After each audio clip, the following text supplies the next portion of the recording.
shocking lessons from my childhood that I had to unlearn to actually survive. How to not make friends. It was always emphasized to me by my parents that my friends were meaningless and we should stick to ourselves and not talk to anyone else. Now it's hard to make friends and keep them, or even have meaningful relationships with other people.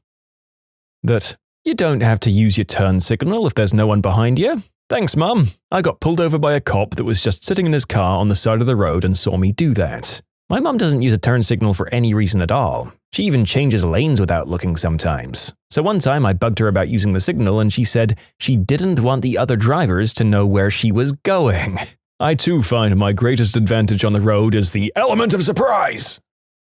My parents never wanted to listen to kids' music, so they'd change song lyrics and just sing them loudly over the songs that they were listening to when I was in the car. The most notable was the Jimmy Buffett song that goes, "Why don't we get drunk and screw?" which they changed to, "Why don't we get lunch at school?" I was frickin' 20 before I finally figured out Jimmy wasn't interested in eating hot lunch on a waterbed, and Eric Clapton wasn't actually singing about hanging out with a woman named Jolene. I still sing that song with my dad's silly lyrics, "She don't lie, she's got big furry thighs, Jolene," all the time.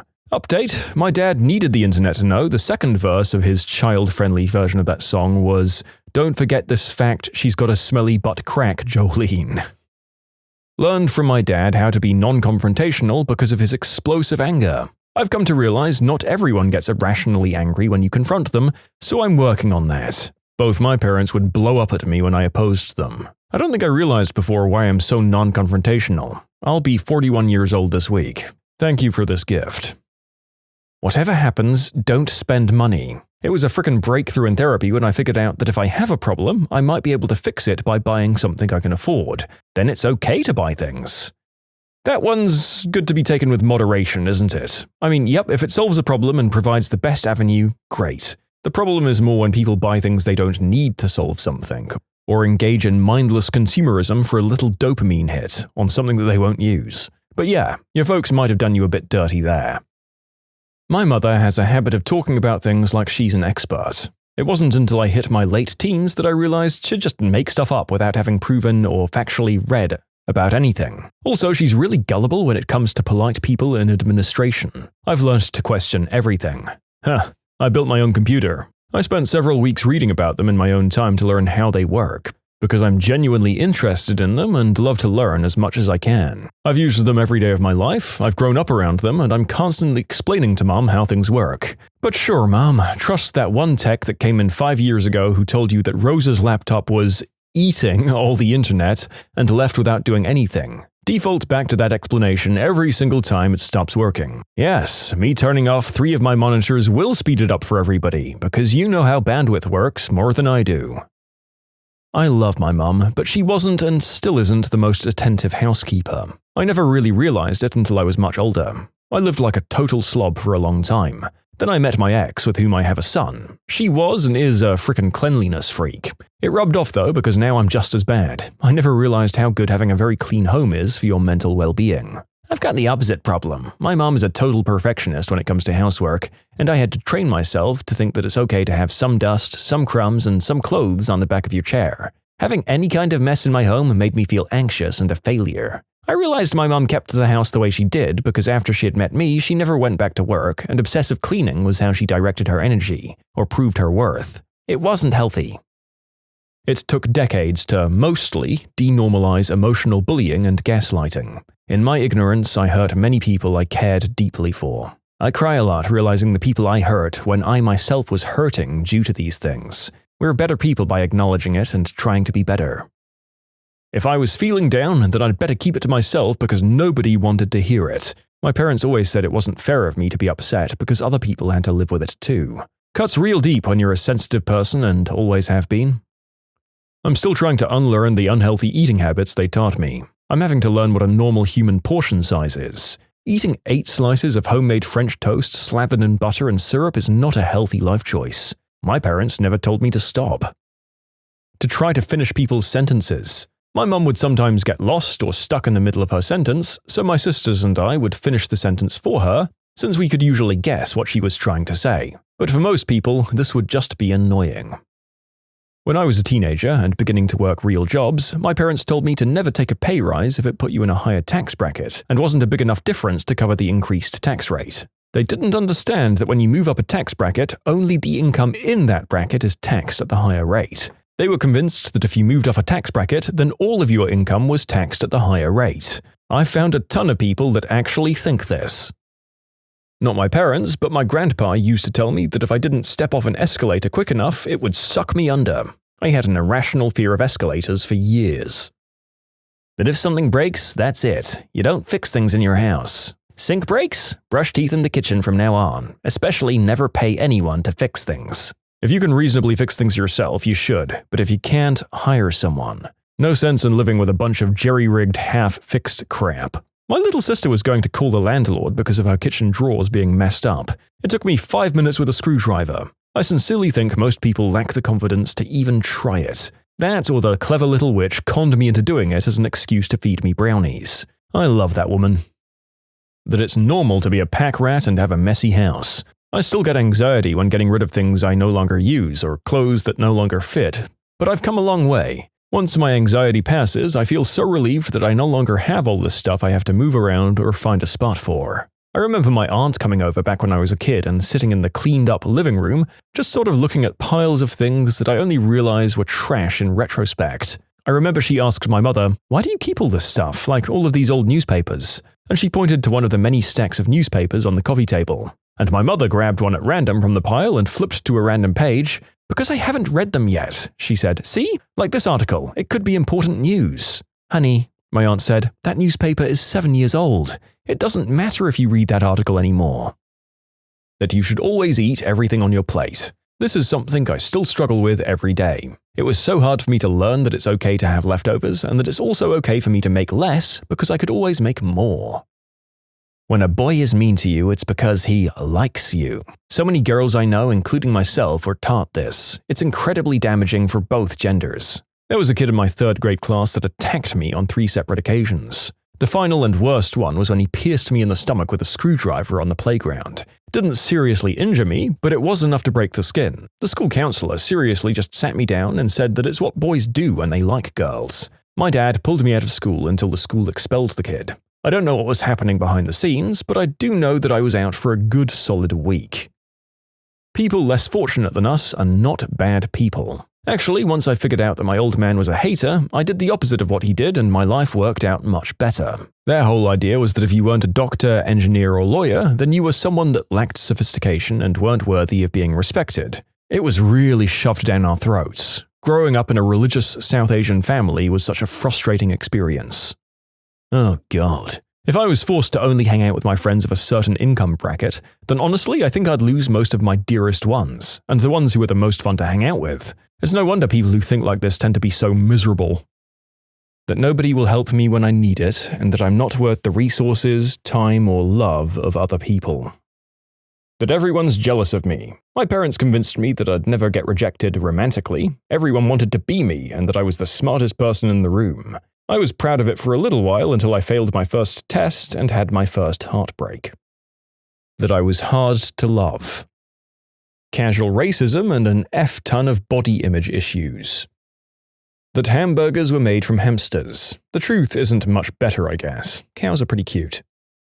My parents taught me that it doesn't matter how you look on the outside, it matters who you are inside. Cue years of obesity and inattention to beauty standards. Turns out the first thing that people see when they meet you is your face, body, and your clothes. The difference in treatment when you're attractive versus unattractive is stunning. They taught me a sweet, kind ideal, but goddamn, the world isn't as heartfelt as they are. What's inside is more important, but giving yourself the best foot forward and having a good cover for judgmental people to, well, judge you on, isn't going to hurt in social situations. How to take care of any flowering plant. I love my mum, but my god, she cannot grow a frickin' plant to save her life. The only reason I can do it is the sheer power of WikiHow, YouTube, and books. She'll routinely hand over poor plants that she's almost killed for me to nurture back to health. My room now has more greenery than our lawn. That being on time is late. It sounds like a good skill, but when you get terrified and start shaking when you're a minute late to a movie, you realize you need to change that. When I was in therapy a few years back, one of my ongoing assignments was to be late for therapy. I was incredibly uncomfortable, but her rationale was to help drive home that I was important too, and sometimes things are out of our control, and that I wouldn't be judged for being on time or even 5 minutes late. I still struggle with it, but I don't have the extreme anxiety any longer when I am. Did you still have to pay for the full session? You can submit your own stories to be featured here on the channel. The story submission link is in the description below. Don't forget to subscribe to Am I the Genius? When people ask you how you're doing, it's because they're being polite, not because they really care. I had to learn that some people actually do ask because they really care. Learning to trust them. Just because they're your parents, it doesn't necessarily mean they're good people. My left-handed mother taught me, a righty, to use a can opener. It took me till I was 40 to figure out how to easily open a can. That people bullied me because they were jealous. No, they bullied me because they were absolutely insufferable C-words. That everyone was always watching me, judging me by my clothes, actions, and that my character was the sum of my mistakes. Now at 48, she's still embarrassed that I have the fashion sense of a 12-year-old boy and don't wear makeup. What would the neighbors think? Oh God, where to start? That buying the cheapest thing in the least quantity for the lowest price right this moment is always the best strategy. That the Bible is 100% literal truth and completely without error or contradiction. That the gays got acquired immunodeficiency syndrome as a direct punishment from God, and that the high rate of depression is because they separated themselves from Him. That trans people are even worse than the gays, and that I personally was going to go to hell for eternity after suffering a life of horrible depression and dying early of transmitted diseases or by my own hand, which would be my own fault. And of course that the earth is 6,000 years old, tops. And so on and so forth. Mama always said that the alligators got so ornery since they all got teeth but no toothbrushes. My parents are some of the most judgy people I've ever met, especially about people's looks. I'm always hearing them say crap like, "That is not a pretty woman," or with disgust, "Is that a man or a woman?" about strangers just about every time I hang out with them. It makes me mad, honestly. I've been careful not to pick that up from them. Yep, I call my mom on her heavy judgment of others frequently now. She's starting to backpedal and catches herself doing it before I can say anything these days. Progress. That you have to have constant social interactions or stimuli. I've never listened to that. I've always decided I'll be social when my brain decides to. Religion. My family is hardcore Roman Catholic. When I was younger, grade school to high school, my aunt would drag me to processions. We'd walk for miles holding candles while singing chants. I thought that was normal. She wanted us to follow what the church would tell us to do. When I left home for college and did my own study about religions, I became agnostic and realized everything we did was weird. I still don't have the nerve to tell them my religious views. They would flip out. That you should always anticipate the absolute worst. Friend late for meeting you? They're probably dead. I'm currently working to unlearn this in therapy. How to apologize. My dad never apologized for anything, even if he was wrong, and he'd expect you to be okay with him after. Medical bills won't report to your credit. Yes, the frick they will, Leslie. My parents were somewhat opposite to that when it came to debt and bills. I was taught that a single missed payment would wreak havoc on your credit, and that bankruptcy had lifelong consequences. Someone being angry with me wasn't going to end in a beatdown. Though I'll still shut down entirely when my boss yells at me, for example. This is still a struggle, actually. When I got reprimanded for saying the F word at my first job, I literally cried through the whole thing uncontrollably because I'd been so conditioned to expect a lot of pain and rage. Fast forward almost 7 years and I still tear up when my boss gets onto me. It's infuriating because no matter how calm I am, it happens. That if girls play hard to get, they like you, or some stupid crap like that. Oh boy, if you combine that one with the boys are mean to you because they like you angle, then you have just about the possible worst dating scene I've ever heard of. No means no, folks, and being a jerk to someone happens to mean you're being a jerk to them. After my upbringing, I had to learn to be diplomatic rather than confrontational in situations where I feel wronged. Directing biting, hostile comments and insults at your family every day. Catastrophizing when everyday inconveniences occur, defeatism and taking everything as a cosmic sign of your bad luck. Like if you spill milk on the kitchen counter and floor, I can just never get ahead in life. That was an actual recent quote, by the way. Ruminating over old minor slights endlessly for years. Do you remember the time your grandma said, insert fairly neutral comment here, No, Mum, I gave her the benefit of the doubt that she didn't mean anything by it, and also that happened literally 20 years ago. That vaccines don't work or make you sick or weak or dead. Hey, you can't have autism if you die from polio. Not everyone is out to get you. Life isn't about being paranoid. My dad had some deep-seated problems with this. Any look or comment could be a slight. He recently left the church our family had been going to for 12 years and was actively involved in because he thought the sermon was ridiculing him directly. But the kicker, the new church's sermons were also about him specifically, even though no one out there knew him or his situation. If you need to know something, they'll teach it in school. Don't screw up something by trying to fix it yourself, always call a professional. You have the problems, we don't have the problems, everyone else in this family is normal. Actual words from my dad's mouth, don't cheat, unless you know you can get away with it. I mean, that's fine for board games, but not in relationships. That being open about your feelings isn't that important because no one wants to hear it. Also, that you should put up with alcoholics or other addictions for years. It's just easier that way. You should respond with anger to anything going wrong.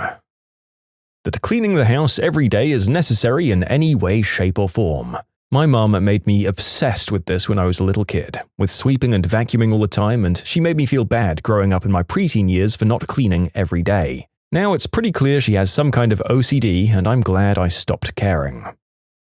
You don't need good credit, save up and pay cash. Not always true. If you're smart, credit can work for you.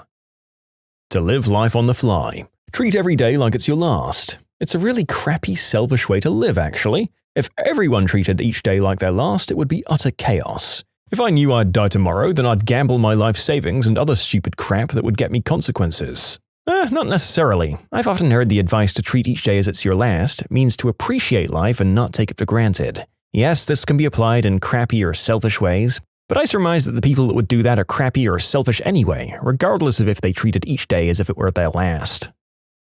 It took me quite a while to break the habit of my mum's poor grammar when speaking. I never knew I was doing it wrong until I got older. Obsession over whether household chores are done exactly the right way. Oh, a whole bunch of stuff about what a burden I was. They also convinced me that I was an ungrateful person who couldn't feel gratitude, and I believed that until probably my mid-20s. That I'm really smart, that I wouldn't be able to relate to normal people, and I'd have a hard time making friends because I'm so far above them. That being smart was the only thing that mattered, and that my sister was somehow lesser than me because she's a social butterfly, but not super bright. That things like attractiveness and social grace were superfluous and only used by people who weren't smart enough to not need them. I placed far too much value on intellect and not nearly enough on kindness, humility, empathy, for far too much of my life. I'm 28 now and I'm still unlearning a lot of that bullcrap. It sucks. Leaving that safe zone of, I'm smart, so I'm fine, is hard because you have to take a long look at all the other areas where you're lacking. But it's necessary. Once you finish school, nobody gives a crap how smart you are. Be a good person. Making the world a better place is so much more important than stoking your own ego. Clean your plate. It's a good idea for the children of parents who lived through the Depression. Not a great idea today. I'm making a conscious effort to leave food on my plate now. To keep things too clean and too organized. Turns out my idea of embarrassing mess people will hate you for is other people's so clean that it's creepy. My grandparents tried teaching me to not question authority, but instead ended up teaching me to keep my mouth shut or pick my battles. Ironically, my dad, who couldn't raise me because he was always working, taught me that all authority should be questioned, even if it's just a little. I am currently unlearning the eat everything on your plate mentality, as well as the eat half a family-sized bag of Doritos in one sitting mentality. Addictive behavior and mindset. Still haven't unlearned it, but I'm working on it. Tell the teacher, tell the authorities, they'll help you, just don't fight. That was my mother's opinion on how to react to the 7th time I got beaten up for being the only brown kid in class that didn't have an accent they could laugh at. Oh, no biggie, that I'm a horrible person and that everything that goes wrong is my fault. Jealousy is a virtue. My mum would always be possessive of my dad and make jokes about kicking the butt of other women who might be sniffing around him. It was almost like something to be proud of, an expression of love. It wasn't until much later in life that I realized jealousy and control isn't an expression of love, and that it can actually be really damaging and hurtful. Not to mention it makes you look crazy. That Democrats are unreasonable, crazy people that want to take all of your money, and that people of color are out to get white people. It took me far too long to come out of it. What's the movie so bad that it killed off the whole franchise?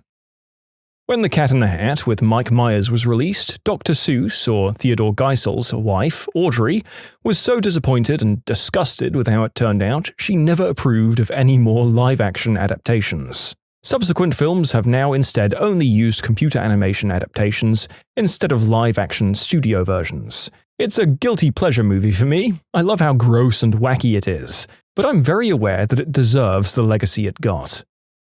Percy Jackson, Sea of Monsters. There were 3 more books in the PJ story, plus all of Rick Riordan's other books and spin-offs. There was so much potential, and it was just so botched. To be honest, the first movie killed the franchise. It wasn't very high quality to begin with, but more importantly, it was completely self-contained and didn't introduce any plot points of the series' longer story arc.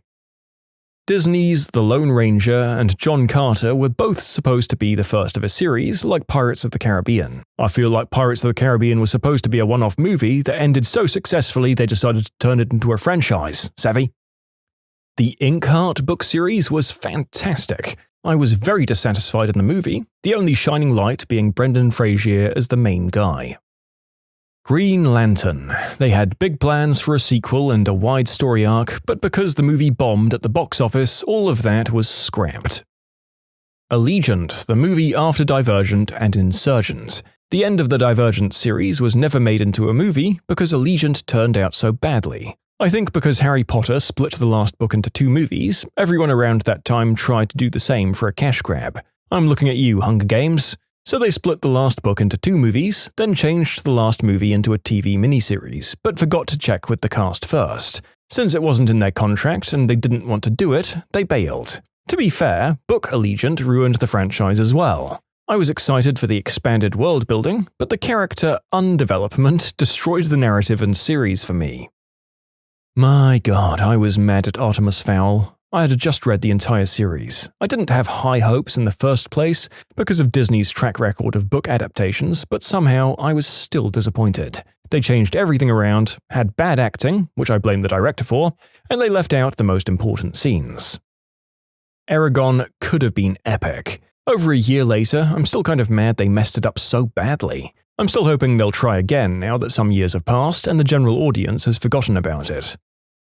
I heard there were plans for a Stephen King cinematic universe of some sort, but given how badly Dark Tower did, that's probably never going to happen now. Considering how the movie has nothing at all to do with the books, I'm not surprised it was scrapped. I freaking love the Dark Tower series, and the movie was just a joke.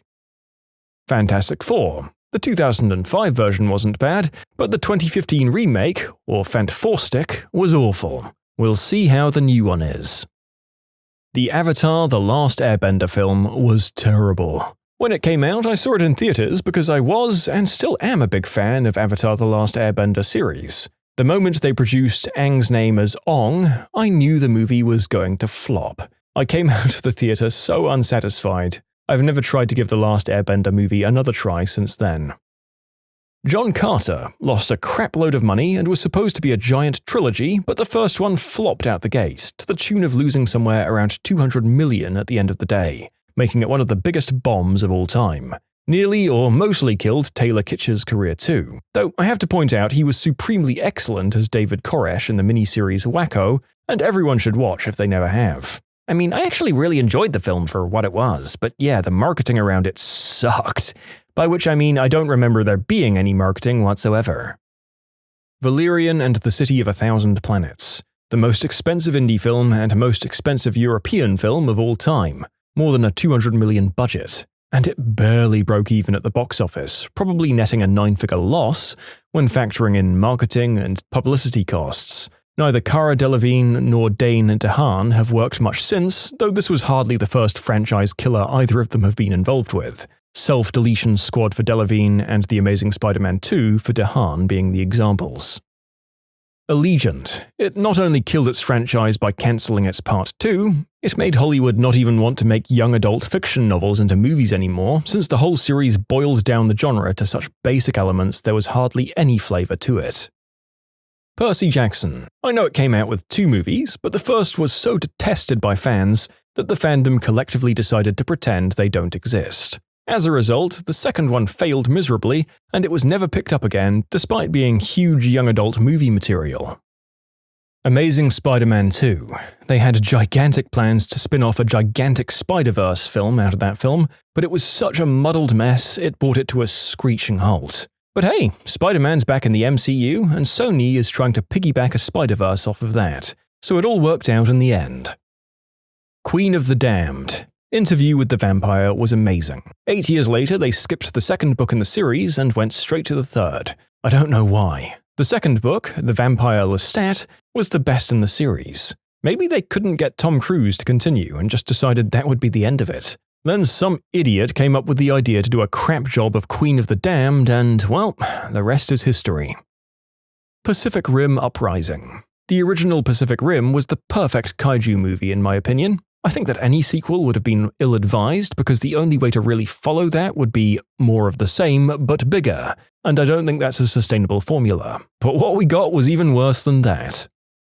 The Last Airbender. I'm guessing by the ending they had elaborate plans to turn this into a franchise of all of the seasons, and wow, so horribly bad. I mean, they managed to mispronounce the names of all the characters. If you're going to turn a cartoon into a live-action movie, it's probably a good idea to have everyone involved in the project actually watch an episode or 2 of the cartoon first. Also, prior to the movie, I'd never even watched an episode of Avatar: The Last Airbender. I had an even greater appreciation of how bad they messed up after watching them all during the pandemic. Ouch. Imagine what the fight between Fire Lord Ozai and Ong would have looked like in the Shyamalan version. Slow, with garbage bending, and Ozai would probably look nothing like the series, and sprinkle in some corny writing and acting, then boom, Shyamalan approved. So the narrator's story was not unlike this commenter's. I'd seen bits of Avatar, but my first real exposure to the world was that bloody movie. And my god, I am not a hard man to please when it comes to cinema, but that thing was pure, unfiltered garbage. Only after having my arm endlessly twisted by friends did I watch the source material, and now, of course, I know that not only is it great, but its characters are some of the most wonderful in cartoon history. The Golden Compass. Their biggest crime was not including the ending to the book. How do you fade to black right before the best part? And completely cut the church out of a story that's fundamentally about resisting religion's attempt to control everything? Batman and Robin. There were multiple sequels planned, and instead the continuity was ended and rebooted 7 years later, with the Dark Knight trilogy completely changing the tone of the franchise to the exact opposite of Batman and Robin. As far as I remember, there was one movie planned called Batman Triumphant, which would have featured the Scarecrow, and the director was planning to make it right to give the franchise a movie worth of its name. But it was all cancelled, so he didn't get the chance to redeem himself. Sorry, Joel Schumacher. The ideas I remember hearing for sequels were Scarecrow creating Man-Bat, Scarecrow's gas causing villains from previous Batman films to reappear as hallucinations of Batman's fears. If they got Nicholson and DeVito back, this could have been interesting. And Harley Quinn, reimagined as Joker's daughter, showing up to get revenge on Batman for the death of her father. The latest version of The Mummy with Tom Cruise. It was supposed to herald a bunch of Universal Films monster feature reboots, including Dr. Jekyll and Mr. Hyde with Russell Crowe. I don't give a crap what he looks like. I wasn't going to watch any movie about a mummy without Brendan Fraser. Didn't Men in Black International kill off the 22 Jump Street sequel? Men on 23rd Street, yep. I Am Number 4. The movie is just awful as it leaves out so much cool crap from the books. It's just a shameless cash grab and your typical high school romance with guy gets special powers and falls in love with quiet girl. I thought Timothy Olyphant did a good job, but he's just a good actor. Warcraft the movie. It pains me so much to say this one because I am a WoW player and I actually liked it. I thought it was meh when I saw it in theater, but now I've watched it at home half a dozen times and I like it more. I really wanted this to be the start of a whole string of Warcraft movies, but I just don't think that will happen. See, I thought they were making another one because even though it bombed here, it was like a massive blockbuster in China. And I actually liked the movie. Part of it was expectations. I'd heard it was god-awful and terrible and not worth my time, so my expectations were very low. But when I finally sat down to watch it, I enjoyed the hell out of it. Mortal Instruments: City of Bones. They changed so much of the story from the books that there's no way they could have come back from it. The Dark Tower. I tried to go into that movie with an open mind, knowing it wasn't going to be anything like the books. I really tried to give it a chance, but that movie is utter dog-do. The screenplay needed to be written by someone that had actually read the gosh darn book. Fantastic Four, 2015 version, Fantastic. The cast seemed pretty stellar too. Miles Teller, Michael B. Jordan, Kate Mara. Boy, was it bad though. Killed off any chances of a sequel. I think Crimes of Grindelwald will prove to be the downfall of the Fantastic Beasts franchise. I think a lot of people don't understand what killed off the franchise means. I found a comment saying Endgame. It's the second highest grossing movie ever, man. There's a difference between killing a franchise and closing a story arc. Infinity War only killed off half the franchise. Solo, which I actually didn't mind too much, killed off the plans for more Star Wars spin-off movies focusing on side characters. Instead, we got lots of Star Wars TV shows, which I'm more than cool with. This was written in 2020. Rest in peace, commenter. I wouldn't say it was Solo's fault. I'd blame The Last Jedi. I remember a lot of people refusing to see Solo to show the mouse how much they hated Episode 8. I saw Solo, it was cool. I would have preferred Han's origins from the EU though. That's the extended universe, not the European Union. You can submit your own stories to be featured here on the channel. The story submission link is in the description below. And if you want to listen to some vibey music in the background, check out easymode, also linked below, and subscribe. Eragon. It had 3 awesome books, it could have been the next Lord of the Rings, it had video games, and then out came that movie. It was such a flop that nobody wanted to speak of it ever again. To be honest, rereading the books past adolescence, I've realized the books are really not that great. The storylines are poorly written and Eragon is a horribly blatant, self-insert Gary Stew. The movies are somehow worse than that, but there was really zero chance that this series would ever be more than a guilty pleasure at best. King Arthur, Legend of the Sword. I'm sure this was meant to be the first in like 7 movies. It's a shame. They had a great cast, but it just bombed at the box office. Does Game of Thrones Season 8 count? But who has a better story than Bran the Broken? The boy who sat in a tree for like a whole freaking year. Hell yes it counts! I tried rewatching Game of Thrones recently and I just couldn't. The horrible ending has tainted the entire property. As far as prequels or other planned series, I do not give a single F. I was a committed fan, but not anymore. It still amazes me how Game of Thrones was on everyone's mind for a couple of years, and after the finale, it's almost as if it's been wiped out from the collective consciousness. Star Trek Nemesis killed off Star Trek movies for 7 years, and even then we got a reboot instead of a continuation of the old franchise. The Enterprise show, which is better than most people give it credit for, kept the franchise limping along for a couple of years after Nemesis, but the Prime Universe, as a franchise, was effectively dead up until they brought it back with Star Trek Discovery a couple of years ago. I do, however, think that the Next Generation cast as a whole had run out of a bit of gas from a storytelling and audience interest standpoint, and that Nemesis was basically the excuse used to move on from them. The movie Titan AE literally forced Fox Animation Studios to shut down permanently. Update: I looked up when Fox Animation Studios shut down and when Titan AE was released. Fox was shut down 10 days after the movie was released. A damn shame too, because that movie is actually fantastic. Dragon Ball Evolution. Shut up. We do not discuss that film. We don't even contemplate its existence. Rise of Skywalker is probably going to preclude a new Star Wars trilogy indefinitely. Episode 8 killed it for me. 9 just kinda kicked the corpse. I find bashing Rise of Skywalker is literally flogging a dead horse. Well, in particular, The Voyage of the Dawn Treader, but really the entire Chronicles of Narnia film series was so bad it killed off any desire for more films in the series, probably forever. I don't know. The first book had a lot of film potential if you ask me, and I outright liked the second movie. But after that, yeah, I think each book gets less and less filmable as it goes along. Maybe a TV series would have worked better. Color me surprised that nobody has mentioned Dune. The 1980s movies was really pushed hard before release. It was apparently going to be bigger than Star Wars, and then it flopped. After that, nothing until 2021. Artemis Fowl. I must save the world! No, idiot, you're a criminal prodigy holding a mythical creature against her will. The books did a good job of melting his cold heart over time to eventually become a bit of an anti-hero, but good lord what a mess. Why can't anyone do young adult novels properly?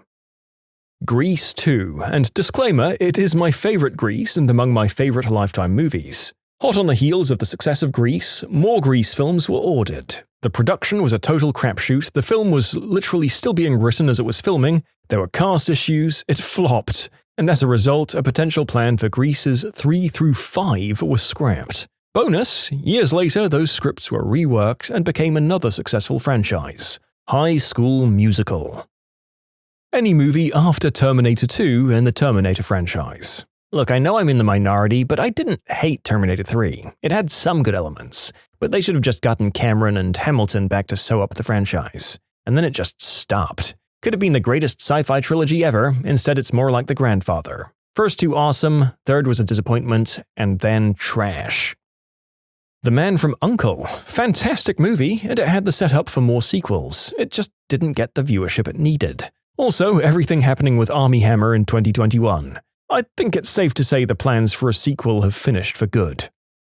It didn't kill the entire franchise, but I'm surprised Warner Bros. Still continued producing the other Fantastic Beast movies after so many people hated the second one because of awful storylines. There were too many new characters, terrible screenplay, creating new plot holes and errors, bad pacing, and not to mention that a lot of the storylines didn't really lead up to anything other than some fan service. It felt like the movie had an identity crisis and didn't know which main character should be the mascot of the franchise. Was it Newt, Dumbledore, or was it Credence? The movie didn't do any of these characters justice in the end. The Last Airbender. F.U. Shyamalan. Ender's Game. The source material is so good you don't even understand. Had the chance to be such a mega franchise. Instead, they cast Rico from Hannah Montana to play one huge pinnacle role, hired a kid who couldn't act to play Ender, completely missed 60% of what actually made the books good, and gave characters who make the story worth tuning in for no screen time. They took a masterpiece and made the worst version of it possible. I still remember the hour-plus long of disappointment in that movie.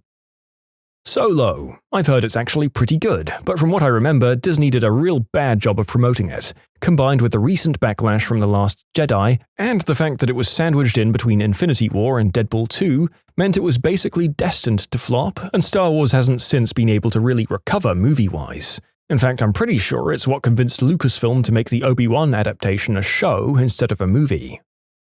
Ghostbusters 2016. It was so bad that the creators of the new Ghostbusters pretended it didn't happen. Sure, blame toxic masculinity instead of toxic lack of talent, toxic lack of ideas, or toxic femininity, or whatever the frick that would be. And sure, it's toxic masculinity, not toxic shameless cash grab.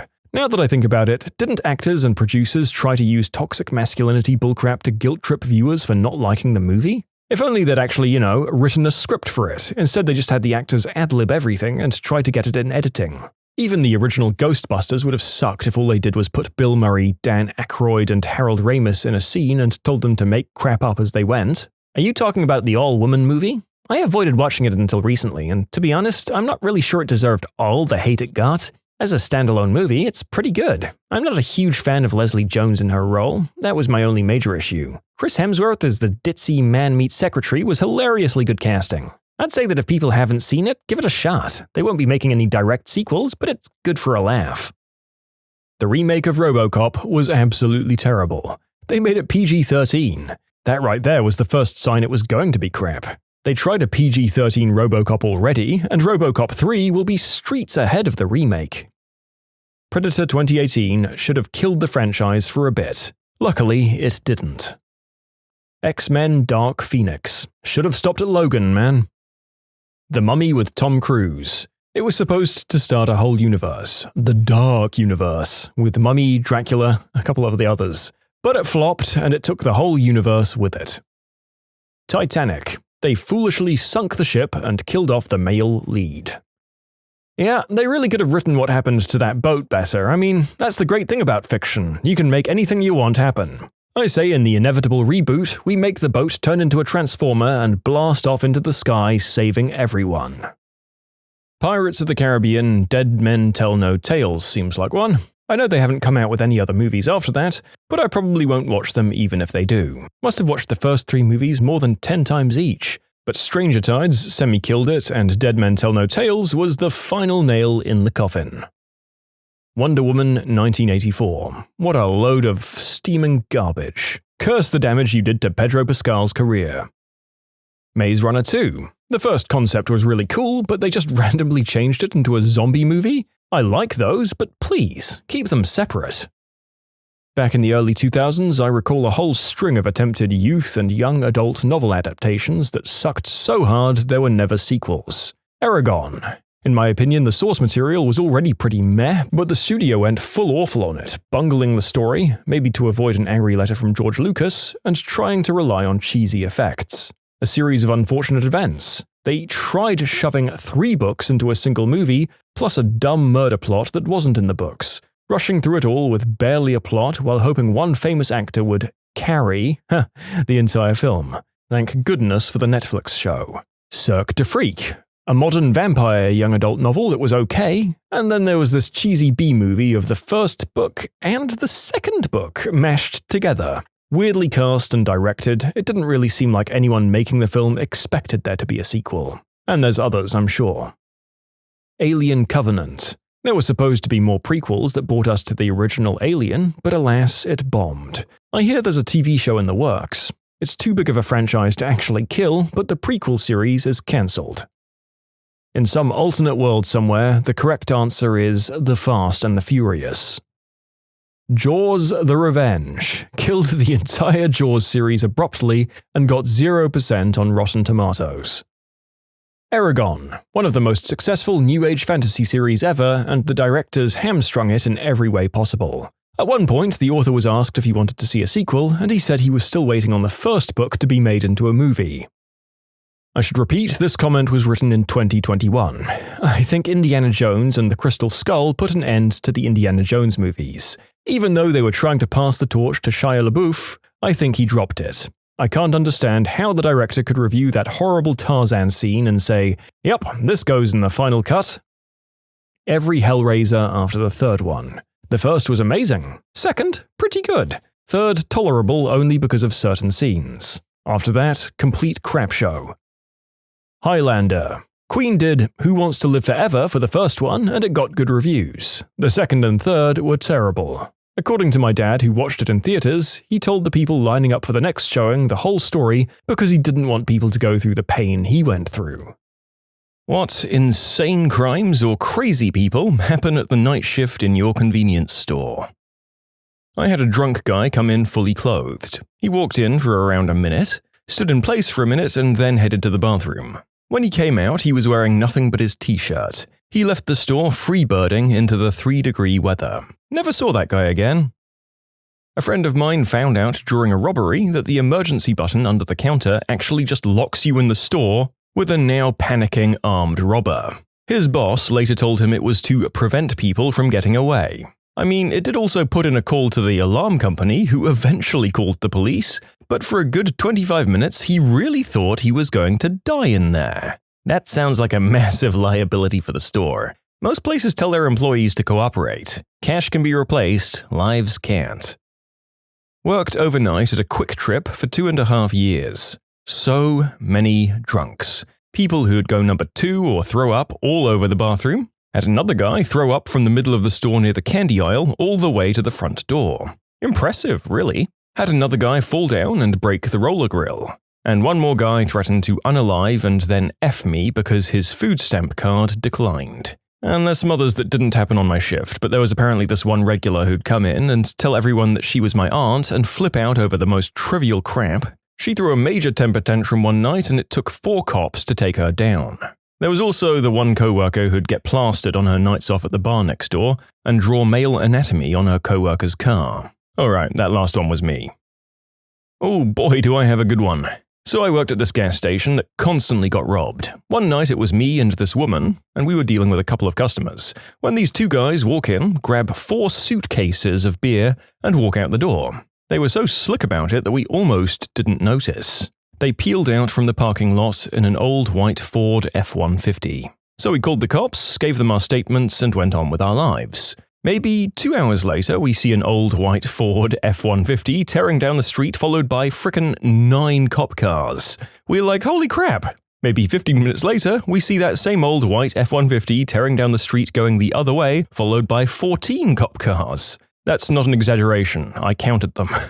So the rest of our shift goes by, about 5 hours, and we've forgotten about it. A cop stops in shortly before I punch out and is like, "Yep, they were in a stolen truck, we got the guys." So I clocked out, get in my car, go to leave and have to pause while this tow truck trundles on by. I pull in behind it, and what's it towing? That same old white Ford F-150.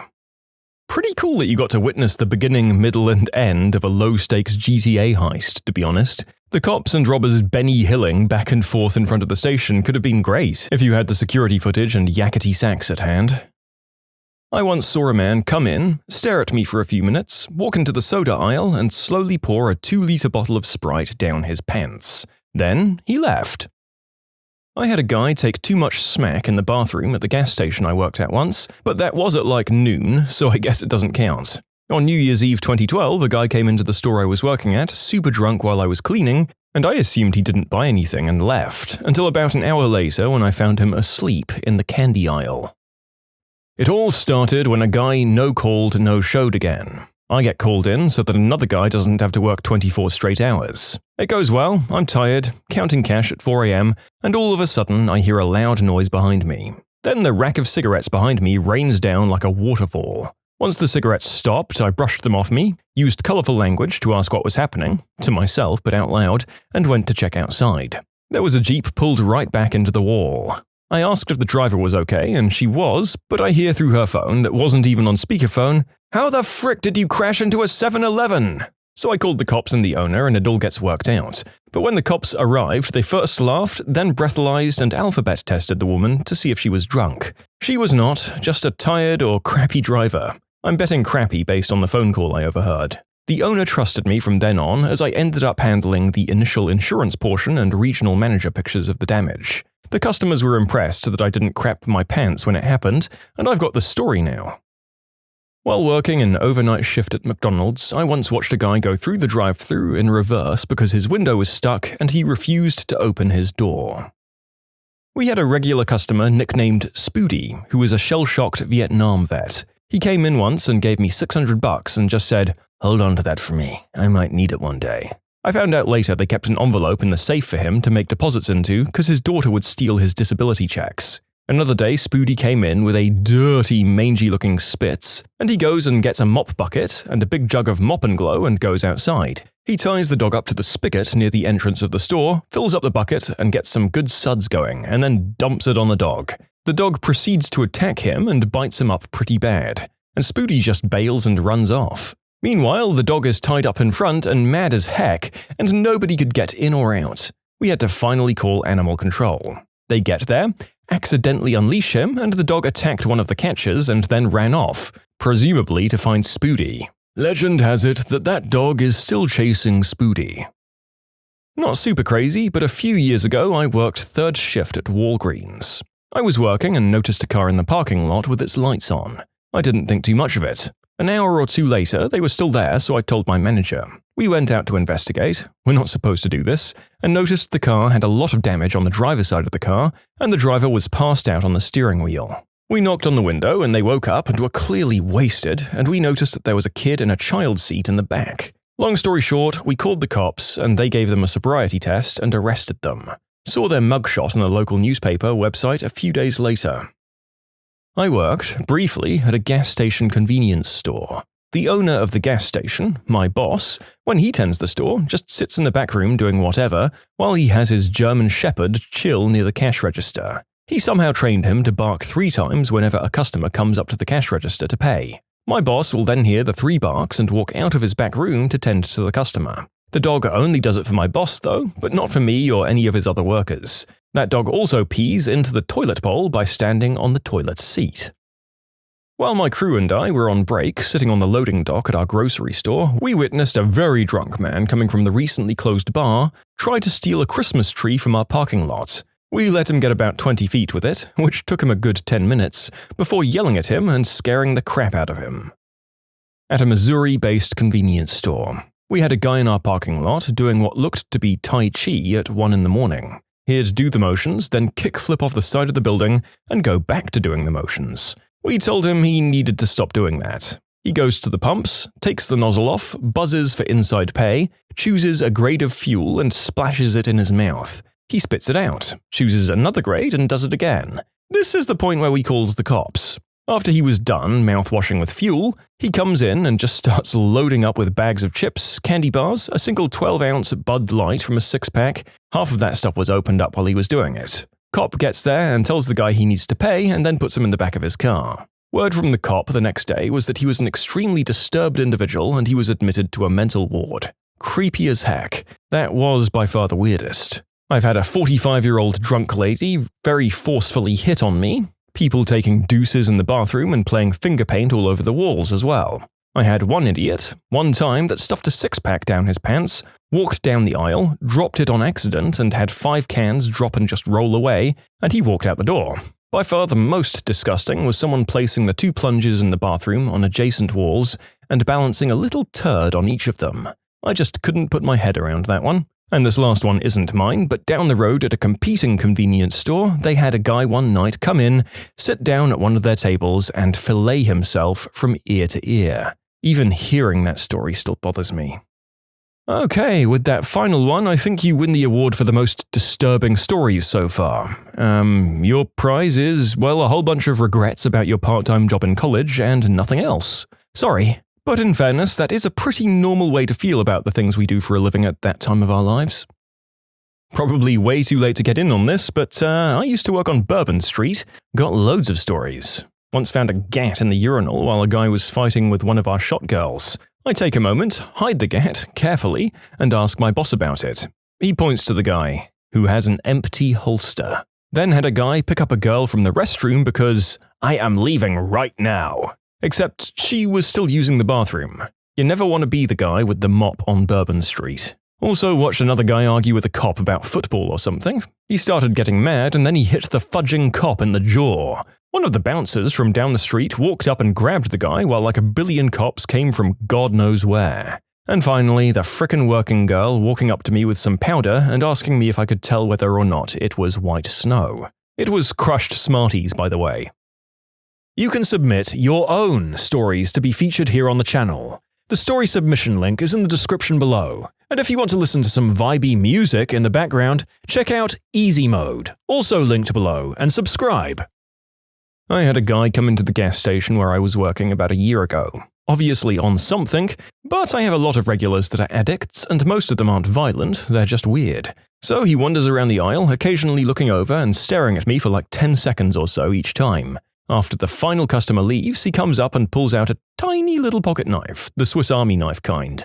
Looks at me and says, I was supposed to do something very bad to you, but I decided not to, I think. All while opening and closing his knife. Robbing me is one thing, but this guy is just directly threatening my life. He gives me the knife, just hands it to me, tells me to hold on to this for me, looks around for about 15 seconds and asks for it back. Obviously, I shouldn't give it back to him. This guy just threatened to murder me, but he is huge. About 6'3", 200 pounds, lean muscle. He could have killed me with his bare hands, so I just gave it back to him. He tells me to keep your eyes open, and just leaves. I called the cops after he left. Turns out he's an Iraq vet who wasn't taking his medicine. Such a shame. I started open carrying after that though, since the owner was a pro-weapon conservative. Really cleared out a lot of the troublemakers, so I haven't had anything that crazy since then. I did have one homeless guy try to pay for junk food with jewelry before asking about any houses for sale in the area. That guy wasn't interested in buying a house, if you catch my drift. Oh, and yesterday I found some used needles in the trash, so that was fun. Another time I had this lady comment on my weapon, talking about how she wanted one. This was right after trying to sell me a scale that has what I can only imagine was substance residue on it, with the other customers in the store. Bold frickin' move. She runs into the bathroom for 20 minutes, during which a local police officer comes in to buy some cookies. Perfect timing. My coworker tells him what's up, so he calls for backup and they search her and find some smack and stuff. Turns out she was shooting up in the bathroom and left some blood on my floor, which upset me the most because I had to clean that crap up. So I've seen a lot of small weird things, but those are the ones I remember most. Whataburger ex-worker here. Night shifts really do vary. Saturday, end of spring break, a house party was broken up.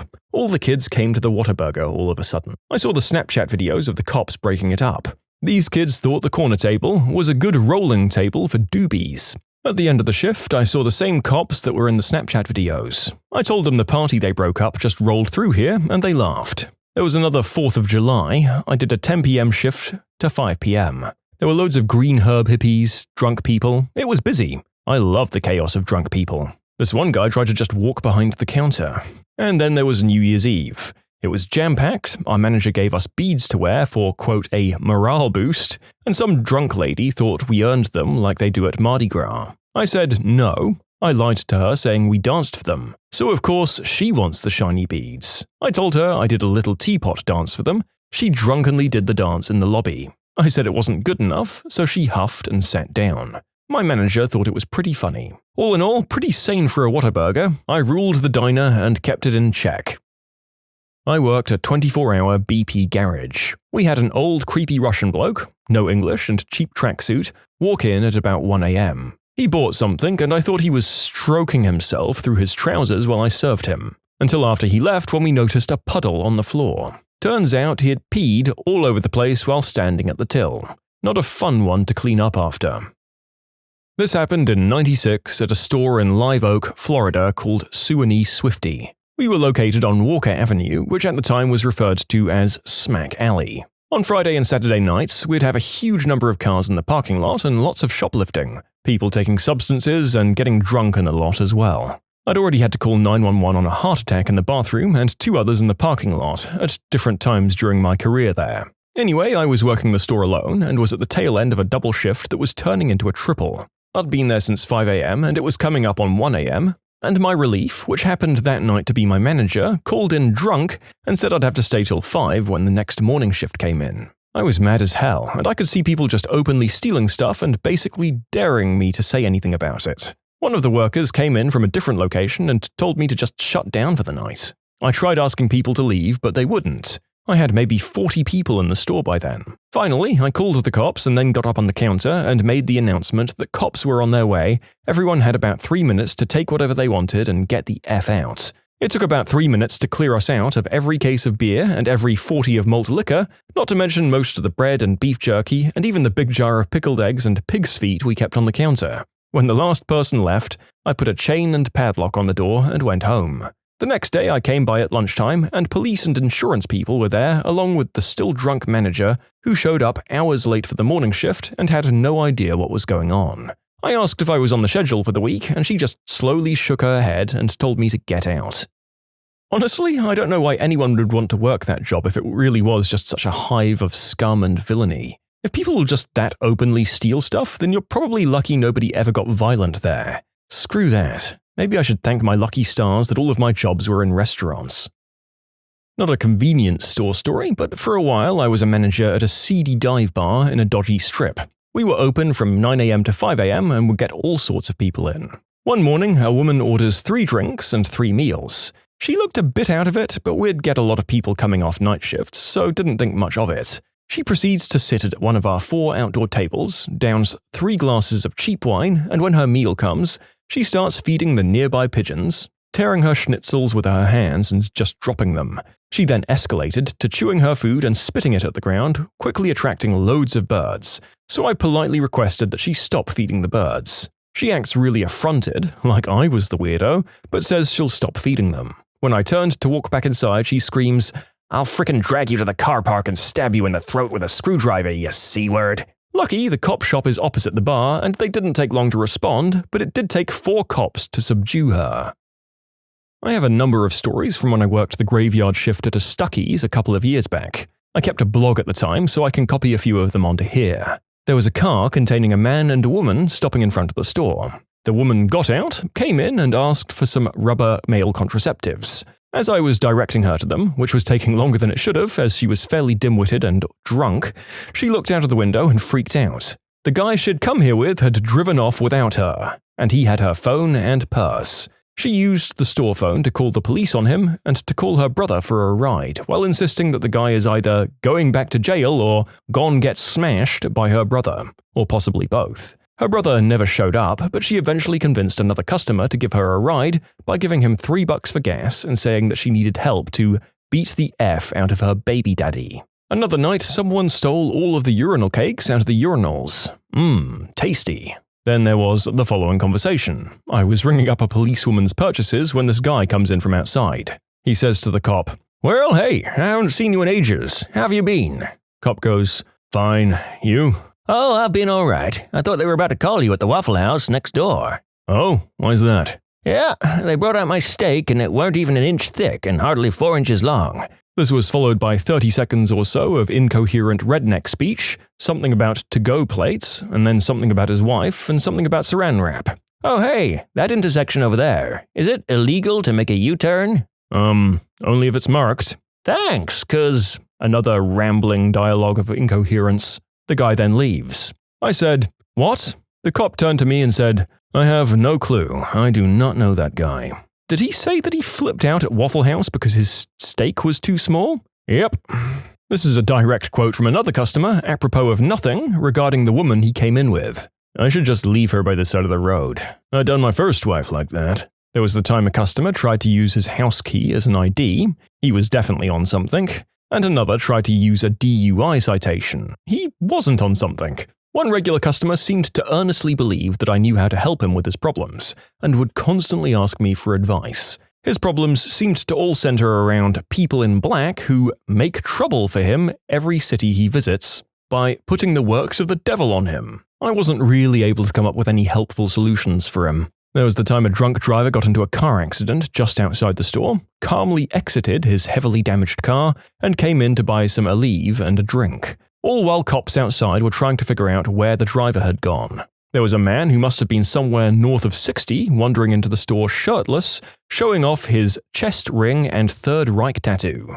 Oh, and every Saturday night we had to lock all of the doors and turn off the lights before the nightclubs closed because a mob of drunken lunatics would swarm to the Waffle House next door, usually forming an impromptu party and quasi-riot in the parking lot. This policy developed at a store that is otherwise never closed because it simply cost too much to let them into the store where they inevitably broke and stole stuff. I used to work the graveyard shift as a waiter at IHOP. One night, as I was checking out a group of people, a man covered in sweat hurries through the front door and stammers out, "Where's the bathroom?" I point to the back and continue taking orders. About 10 minutes later, I see him in a corner booth, shaking back and forth and muttering under his breath like a madman. I ask a table if they know what his deal is, but they're just as weirded out as I am. I go up to him and ask if he wants a water or something to drink, but he doesn't address me, so I just go back to the kitchen. After I tell my manager, I see 3 cops quickly enter the restaurant and detain him. Turns out the guy was high on crystal and crashed his car into a bank about a block away and then ran to the IHOP. I worked at Wawa. One night this guy comes in and I'm assuming he had a mental disorder. Anyway, he walks towards the gas pump and puts the handle where the gas comes out into his mouth. He then grabs a lighter and starts flicking it. My manager had to beg him to put the handle thing back in the pump. Waffle House in Albuquerque on the edge of the war zone, 1993, pre-cell phone. After 9 p.m., the office was locked, and the only other phone took incoming calls only. No outgoing. Just me and another chick. I was 18 and she was 19, working the night shift. Every few weeks, some smackhead would come in and start picking up the plates off the tables and smashing them on the grill. We couldn't call anyone, and they were between us and the door, so we'd just have to ride it out, and after they left, try and get all of the glass out of the grill so we weren't serving bloody mouth hash browns. Children of helicopter parents. What was the most embarrassing thing they put you through? When I went away to college, my parents would call me every day. I went away to a fraternity weekend during my freshman year where us pledges weren't supposed to bring our phones. I told my parents that I'm going away for 3 days and not to call me. On the day we were coming back, the guy driving us got a call. He then hands me the phone and tells me to call my parents. It turns out that when my parents couldn't reach me for 3 days, they came to my college and went around my dorm and half the campus asking everyone if they'd seen their lost little boy. I was 18 at the time. On top of that, since I was on their family cell phone plan, they looked up all the numbers I'd recently called and texted. They proceeded to call everyone, letting them know that I was lost and asking if they knew where I was. This included girls I had crushes on but barely knew, random classmates, and mild acquaintances. When I got back to my worried parents waiting for me at my dorm, I found my cell phone with a bunch of messages of people asking if I was okay and letting me know my parents were looking for me. For the next day, every 1 in 5 people I walked past asked me if I talked to my parents because they were looking for me. My grandmother once did something similar to my dad, except he wasn't at a frat retreat, he was on a training exercise in the Air Force. When she couldn't get a hold of him, she called the base commander's office, then Washington, D.C. He got some crazy work detail, cleaning gum off the dumpster if I recall correctly, as punishment for his mom being nuts. My cousin had an interesting freshman year experience. She was roomed with another girl with a helicopter mother, and the mother slept in this tiny dorm room with the daughter and my cousin for several weeks until she could convince the RA to kick her mother out. My dad followed me into jury duty when I was 21 because he didn't believe that I could do it myself. I insisted that he didn't come, but he did it anyway. He was stopped by security guards outside the area and threw a huge fuss about not being able to accompany me. Most of the courtroom was confused and weirded out. Luckily, they didn't need me throughout the trial, so I was dismissed.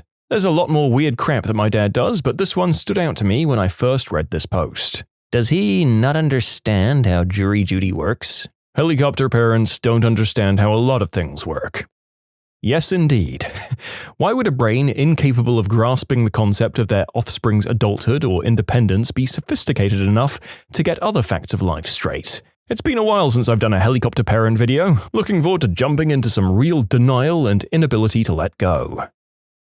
I didn't go to any school dance or sports event. No prom, nothing. I was not allowed to go to the mall by myself when I was 19 years old. My dad would follow me around.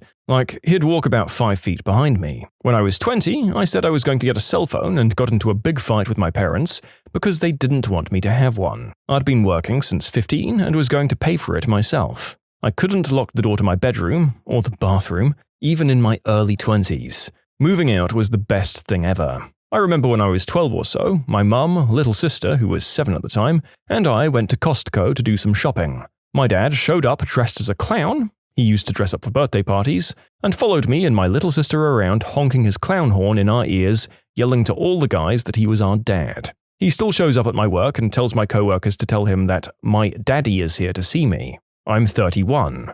I think the last time I called him daddy was when I was 7, 8? Nobody calls him daddy anymore, except for possibly my mum. Oh boy, today I learned what my mum is, judging by your other stories. I had a field trip when I was 10 years old that I was very excited to go to.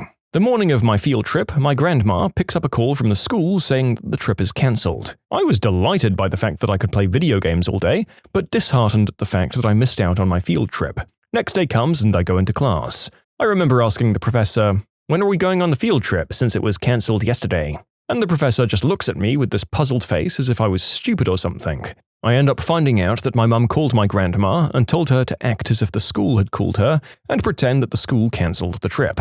Apparently my mum was afraid of the school bus flipping over and combusting into flames, while also there being a possibility of me being preyed upon by sinister teachers or boys. I had to make an account to post this story. Shout out to my mum for inspiring me to do so. Ugh.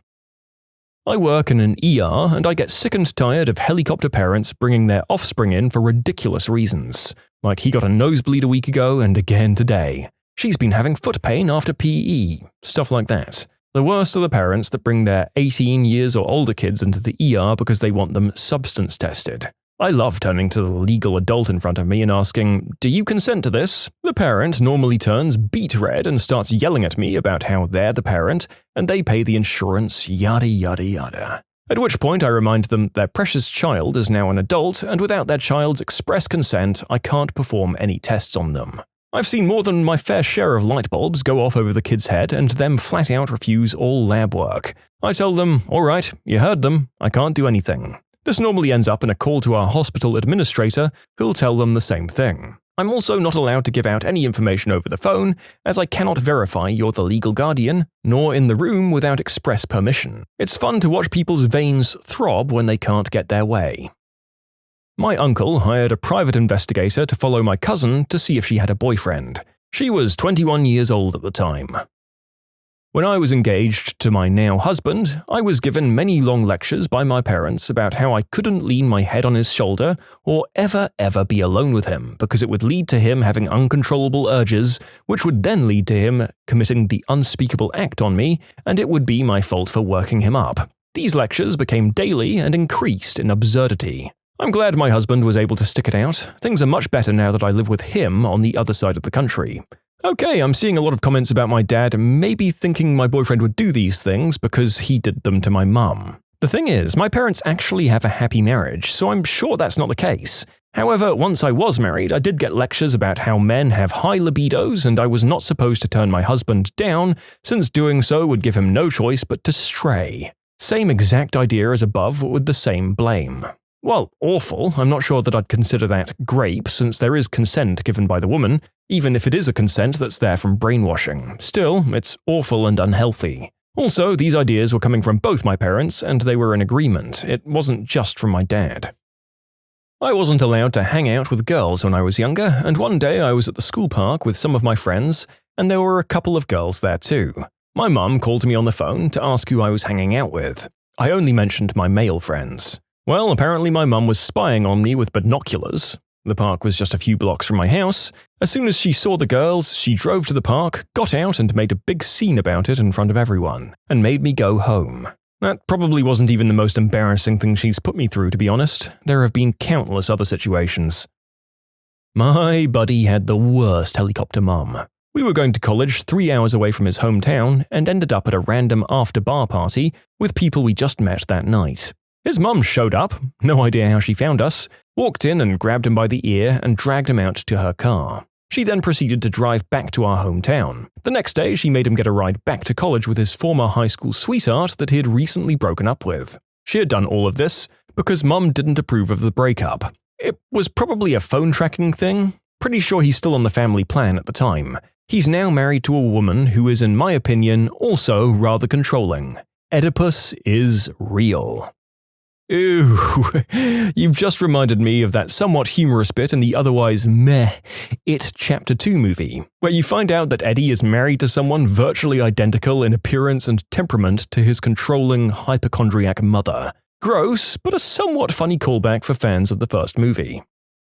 Depriving me of internet. In grade 9, I was only allowed to use my laptop in the kitchen to do my homework. My parents blocked Facebook, but I found websites that helped me use it. In grade 10, I was allowed to take my laptop to my room, but my dad turned my internet on and off every other hour from 8 in the morning until midnight, at which point it shut off for the night. It was ridiculous because I could never sit down long enough to get any work done before the internet was gone, and I had to wait for the next hour. My dad found out about the chat sites I used as a workaround for Facebook and blocked those. I resorted to using Bing Bar's Facebook chat function, which was slow and glitchy. In grade 11 and 12, my internet was shut off at 1 in the morning and parental controls were removed. I went crazy and watched Netflix and talked to people all the time, which obviously had a negative toll on my grades. In short, my parents forced me to use Bing. I dated a guy in college who had the craziest helicopter parents. As a 20-year-old guy, he wasn't allowed to leave his condo that they owned. They lived about 30 minutes away and constantly called to make sure he was there. He was literally expected to go directly from class to home every single day. When we went out, for dinner or to the movies, he had to use cash because his parents checked every single purchase on his bank statement and would question him about them. He wasn't allowed to drive, so he had to commute by bus to school every single day, which took the ride out to about 45 minutes. One time we went to a summer concert in downtown and his mum called him. He ran out of the concert so he could find a quiet spot to talk to her, and then he was so scared he made us leave the concert. The reason he put up with all of this was because his parents were paying for everything. The nice condo he lived in, his tuition, that stuff. He had never worked a day in his life. Not sure what he's doing now, but I'm pretty sure they still have that hold on him. A friend of mine growing up. Whenever she came next door to hang out, her parents would watch her leave, walk across the lawn and enter my house, and then she had to call when she got inside. What is there even to say? I'm in the place you just saw me go into? A lot of people are saying this sort of makes sense. I'd get it if it was maybe a couple of minutes away or down the block, but we lived in suburban townhouses. It was maybe 100 feet and 15 seconds of travel time. You can submit your own stories to be featured here on the channel. The story submission link is in the description below. And if you want to listen to some vibey music in the background, check out easymode, also linked below, and subscribe. My mum would do random checks on my phone every couple of days. Out of nowhere, she'd ask for my phone, and I'd have to hand it over. My parents also didn't believe in dating, they believed in courting. Because of that, I felt the need to keep all of my relationships secret. One day she asked for my phone before I'd had the chance to delete any incriminating texts, and I knew there was some, steamy stuff on there from my significant other. So I handed it over, knowing stuff was about to hit the fan hard. I went and sat down, but I just couldn't handle it. I got up and walked right out the door. I was wearing my PJs still and hadn't put on shoes. I ran for a while and then started walking. Didn't realize I was crying until I slowed down. It took my parents about 20 minutes to find me. But hey, I ended up marrying the guy I was texting, so I've got that going for me. I was on leave from Iraq. Turned 21 during that time period, and my parents still made me be home by midnight. I was a gosh darn combat veteran, and I needed to be home by midnight.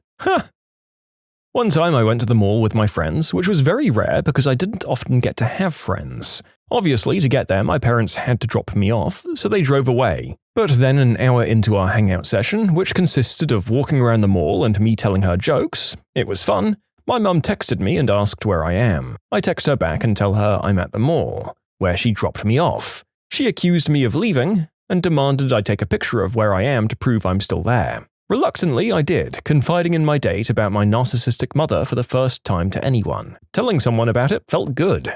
Until about 5 minutes later, when she used the picture I sent her to find out where I was and approach me. This is when I discovered she never actually went home and was following me around the mall the whole time, watching what I was doing. She told me we had to leave right now because she was worried I'd run away and grabbed me by the arm to take me away, leaving my date there. This is not the only time she embarrassed me. Among other things, she called a good friend of mine's parents to tell them he was doing substances. He wasn't, just so that I wouldn't ask to go over to see him. My parents had this frickin' tracking device activated in my cell phone. All throughout high school, they knew exactly where I was. That is, until I'd leave the damn thing at the place where I told them I was going and go off wherever I wanted. They were the very definition of helicopter parents. My mother once drove to my workplace after school when I was 17 to check and make sure I was actually working. She then freaked out at me when I got home because she claimed I wasn't there, when really she just didn't drive all the way into the parking lot to avoid being seen, since she drives such a distinct car. That was around her phase of thinking I was on hardcore substances and sleeping with the entire male population of the town. I was an A+ student who worked every day after school plus weekends. I don't know when she thought I'd have time for all of that. Not the most embarrassing thing, but the only one I feel okay sharing. She'd constantly go through my phone and read everything when I wasn't around, and I'd find out when she brought up embarrassing information in front of my friends, family, and crushes. Once she found my crush on Facebook and messaged him a super long message that I don't even want to know what it said. All I know is that he was really uncomfortable when he asked me if I knew she contacted him. As for the worst part about it, I never felt a sense of freedom. I always felt watched. I was never a bad kid, but I could feel her eyes on me day and night. I felt like I never had my own sense of self. That whole crush thing, is this them trying to be funny or wanting to know more or having no social skills? Or a very deliberate social sabotage to cut off your other connections? You see, I want to believe that at least some of these people are just stupid rather than evil, but they aren't making it easy. My parents called my trade school when I was frickin' 19 years old to make sure I was attending. They didn't have a reason to suspect I wasn't going, and they weren't the ones paying for it. I moved out very soon after. This wasn't the worst, but it was one of the last. Monitored my adult activity and brought up the adult smut I watched at the dinner table in front of my younger siblings and a friend who was over for dinner. They told me watching porn would leave me morally depraved and difficult for anyone to love. I was 13. Reading these posts has made me really appreciate how awesome my parents are, because F me, there are some awful, awful parents out there. Oh, one of the more memorable experiences. When I was a freshman, my cousin was a senior, and through him I made a lot of friends that were upperclassmen. So at the end of the year, I got invited to go to prom. My parents made my date, the one who was just a friend, come over 2 weeks before prom and basically asked him every question imaginable. They got his phone number, home number, email, the works. He was really chill about it because my cousin had warned him beforehand. When prom actually came around, I wasn't allowed to ride in the limo with everyone else. Instead, my mum drove me in an ugly Astrovan that looked like the Mystery Machine, and she had my siblings and cousins packed in there with her. When we got to the venue, she got off with me and asked an administrator if she could stay. Thank God he said no. And I had curfew, 8:30 p.m. It was 7 when I got there. For everyone saying it was a bit weird that my cousin's older friend wanted to take me to a room full of older students, he is gay, and my parents were well aware of that. The Astrovan was handed down to me after I graduated, and I loved it until the end. I have loved to write since I was very young. My mum had this weird obsession with going through my stuff, and one day, while I was going through her stuff, I found a crap ton of my own writings. She read all of my stuff and saved it. I felt incredibly violated. I threw everything away, which I deeply regret, because I would have loved to read about my teen angst now that I'm going through my late 20s angst. One night I decided to visit my boyfriend at his apartment for some TV time and cuddles. I ended up restarting my phone and forgetting the turning it back on part. While cuddling in front of the television, I fell asleep. At around midnight, my mum calls and it goes straight to voicemail. Now, any logical person would just figure the phone had died or didn't have service. Very reasonable where I live. Not my mother. She called the cops and tried to report me missing, which ended with the police asking how long I'd been gone for. She responded with, about 8 hours, and they tell her to wait until morning. At this point, it's about 1 a.m. and I'm still asleep. We both are. Fast forward about 2 hours and my mum has called and woken up all of my friends, hunting for me with no luck. She calls my best friend and she tells mum that I'm at my boyfriend's apartment. My mother now knows that I'm safe and not missing. This is not enough for her though.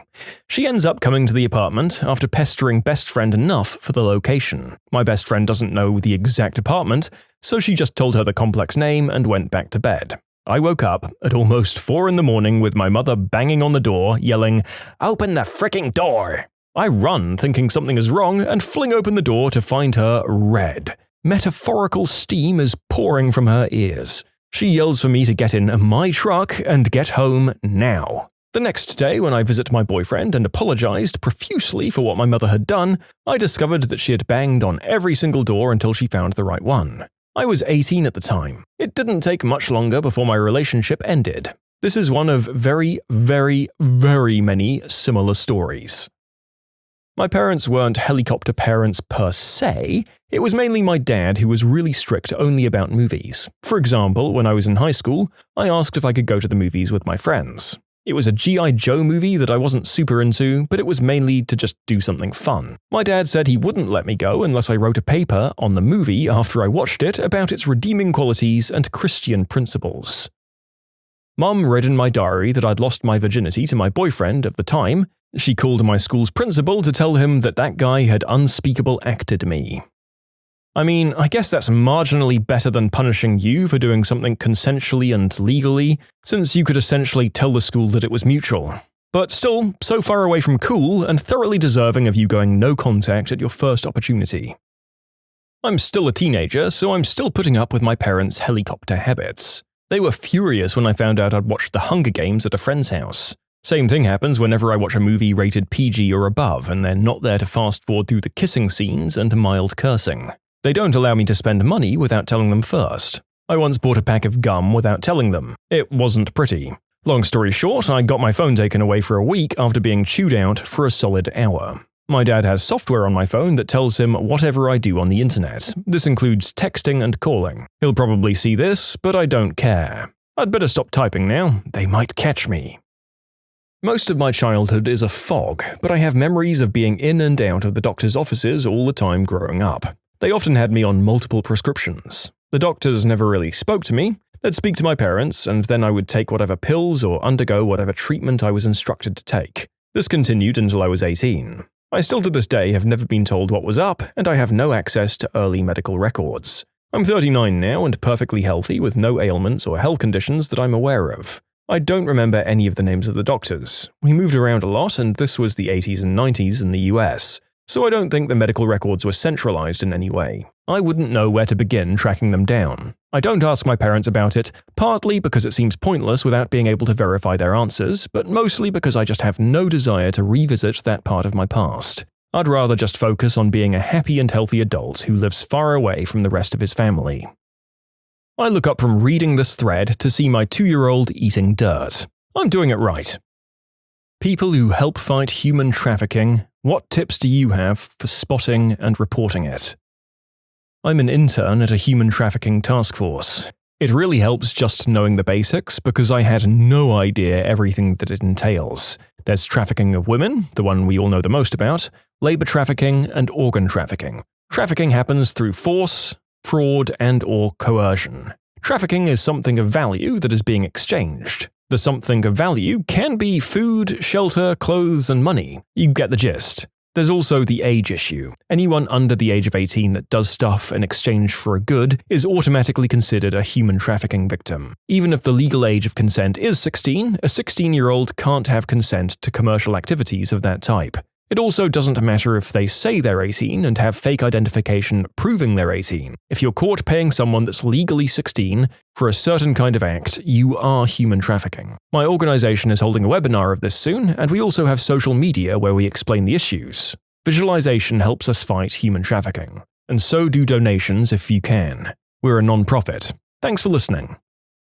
I work as front desk for a hotel. I had a couple of experiences with this. You should look out for groups of 2 to 3 where one person does all of the talking, specifically when the others look scared or are overly covered, or cringe when the talker is speaking. Also if they look like they're under the influence of something. Ensure that you get ID from all parties when you suspect something is going down, note their room numbers and the names given, trust your gut, what we call a gut feeling. It's a combination of millions of tiny factors you might not knowingly be aware of. Tiny details like hitched breathing, micro-expressions, specific lying tells, environmental factors, stuff like this. These all add up and let your subconscious mind make connections that your general mind might not. Trust that feeling if you suspect something is wrong, and contact the police to inform them of a suspected human trafficking issue. Both times my gut told me to call it in, I ended up regrettably being correct. Here in Spain, we get a lot of women from Eastern Europe and Sub-Saharan Africa. Some pay for their trip to Europe this way. Some are blackmailed and some are lured offers of jobs like cleaning, or low-level administrative jobs like secretaries or paper pushing. They end up in a roadside brothel. If you're a young woman in a poor area of Eastern Europe and you get an offer for an easy job in Germany, France, Spain, or the Netherlands, be very suspicious. Not really helping fight human trafficking, but if you're watching a naughty film and you spot someone you think even has the remotest possibility of being too young, you can go to the website missingkids.org to report it. Well, out of necessity here, the narrator is going to be using very watered down and vague language for what is a very serious and obscene ongoing practice in the world. But yes, make no mistake, we're talking about the kidnapping, subjugation, and transport of people of all ages against their will or while concealing from them the fact that they should have a say in it. Brace yourselves. I'm a teacher who had a student with a deeply tragic past. I can't go into the details, but I will say these sorts of crimes are not being committed out in the open. They're very well hidden. You'll never see these children, and nobody is missing them. This poor boy couldn't read or write. One day he got a 100% on his spelling test. He asked me if I could call his mum and ask her to take him back and he'd be a good boy from now on. Trafficking is unfortunately all too common, but it's become a very hidden problem.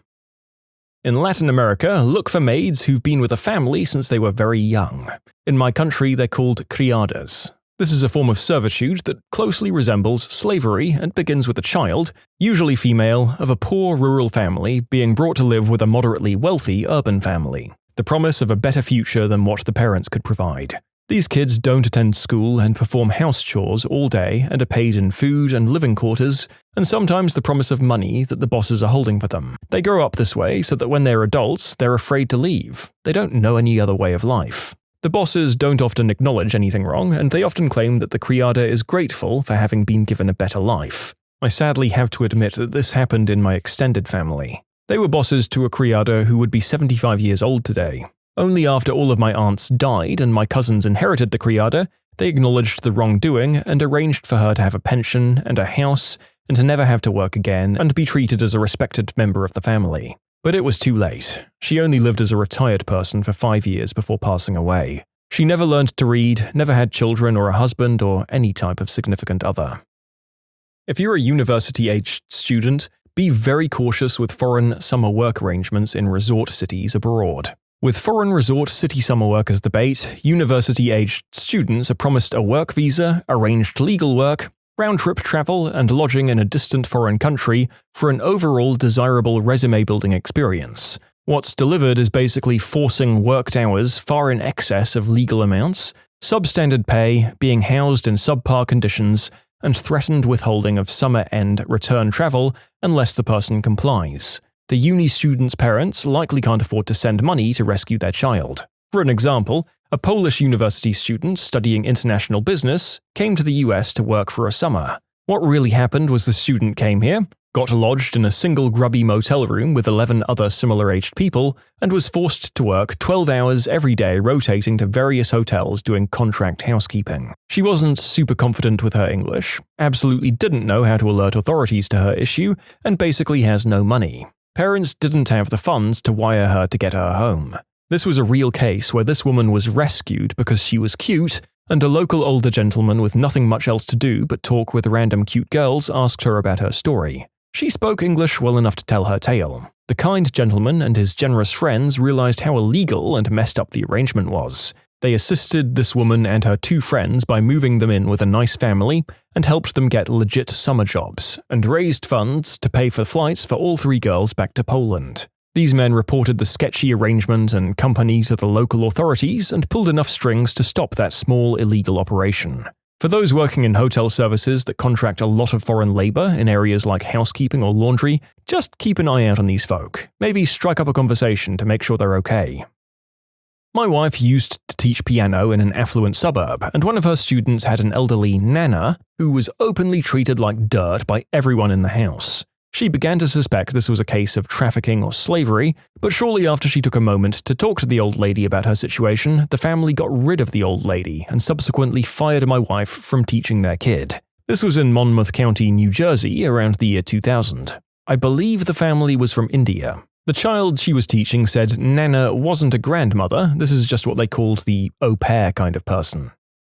I'm by no means someone who does this stuff for a living, just someone who had an experience. I lived in a very sketchy apartment complex in Phoenix. My wife and I generally keep to ourselves, so we didn't really have a problem. We at first noticed that there were constant visitors to our immediate neighbors. Their front door faced our front door. We figured maybe they were selling green herb or some stuff like that. You do you. We don't give a flying F as long as you don't bring trouble to us. Then we noticed that there was only men who'd show up every 15 to 20 minutes, stay for 15 to 45 minutes, and then leave. At this point, we're thinking, whatever, if a chick wants to work like that, we don't give a crap. Then we noticed the guy who seemed to be overseeing it all and the other girls in this apartment. They looked younger and never left the apartment unless escorted, and would only stick around for a couple of months before a new girl was brought in. When I say young, I mean they looked maybe 18.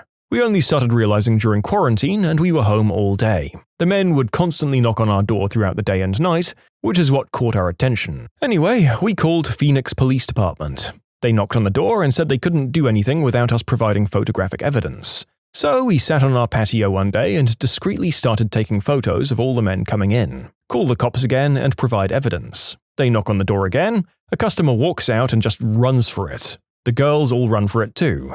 Their boss comes by after and bangs on our door. We stayed at my dad's house for 2 weeks, while an investigator for these sorts of crimes surveyed the apartment. The guy in charge was moving everyone out, and the investigator was able to find their new spot. We moved the F out very shortly because we were afraid of some sort of revenge. This is long, but pay attention to the people surrounding where you live. No need to be a nosy person, but when we actually started paying attention, we saw what was going on very clearly. We were concerned because none of these girls spoke English, they weren't allowed out of the complex without an escort, and they seemed to be replaced constantly.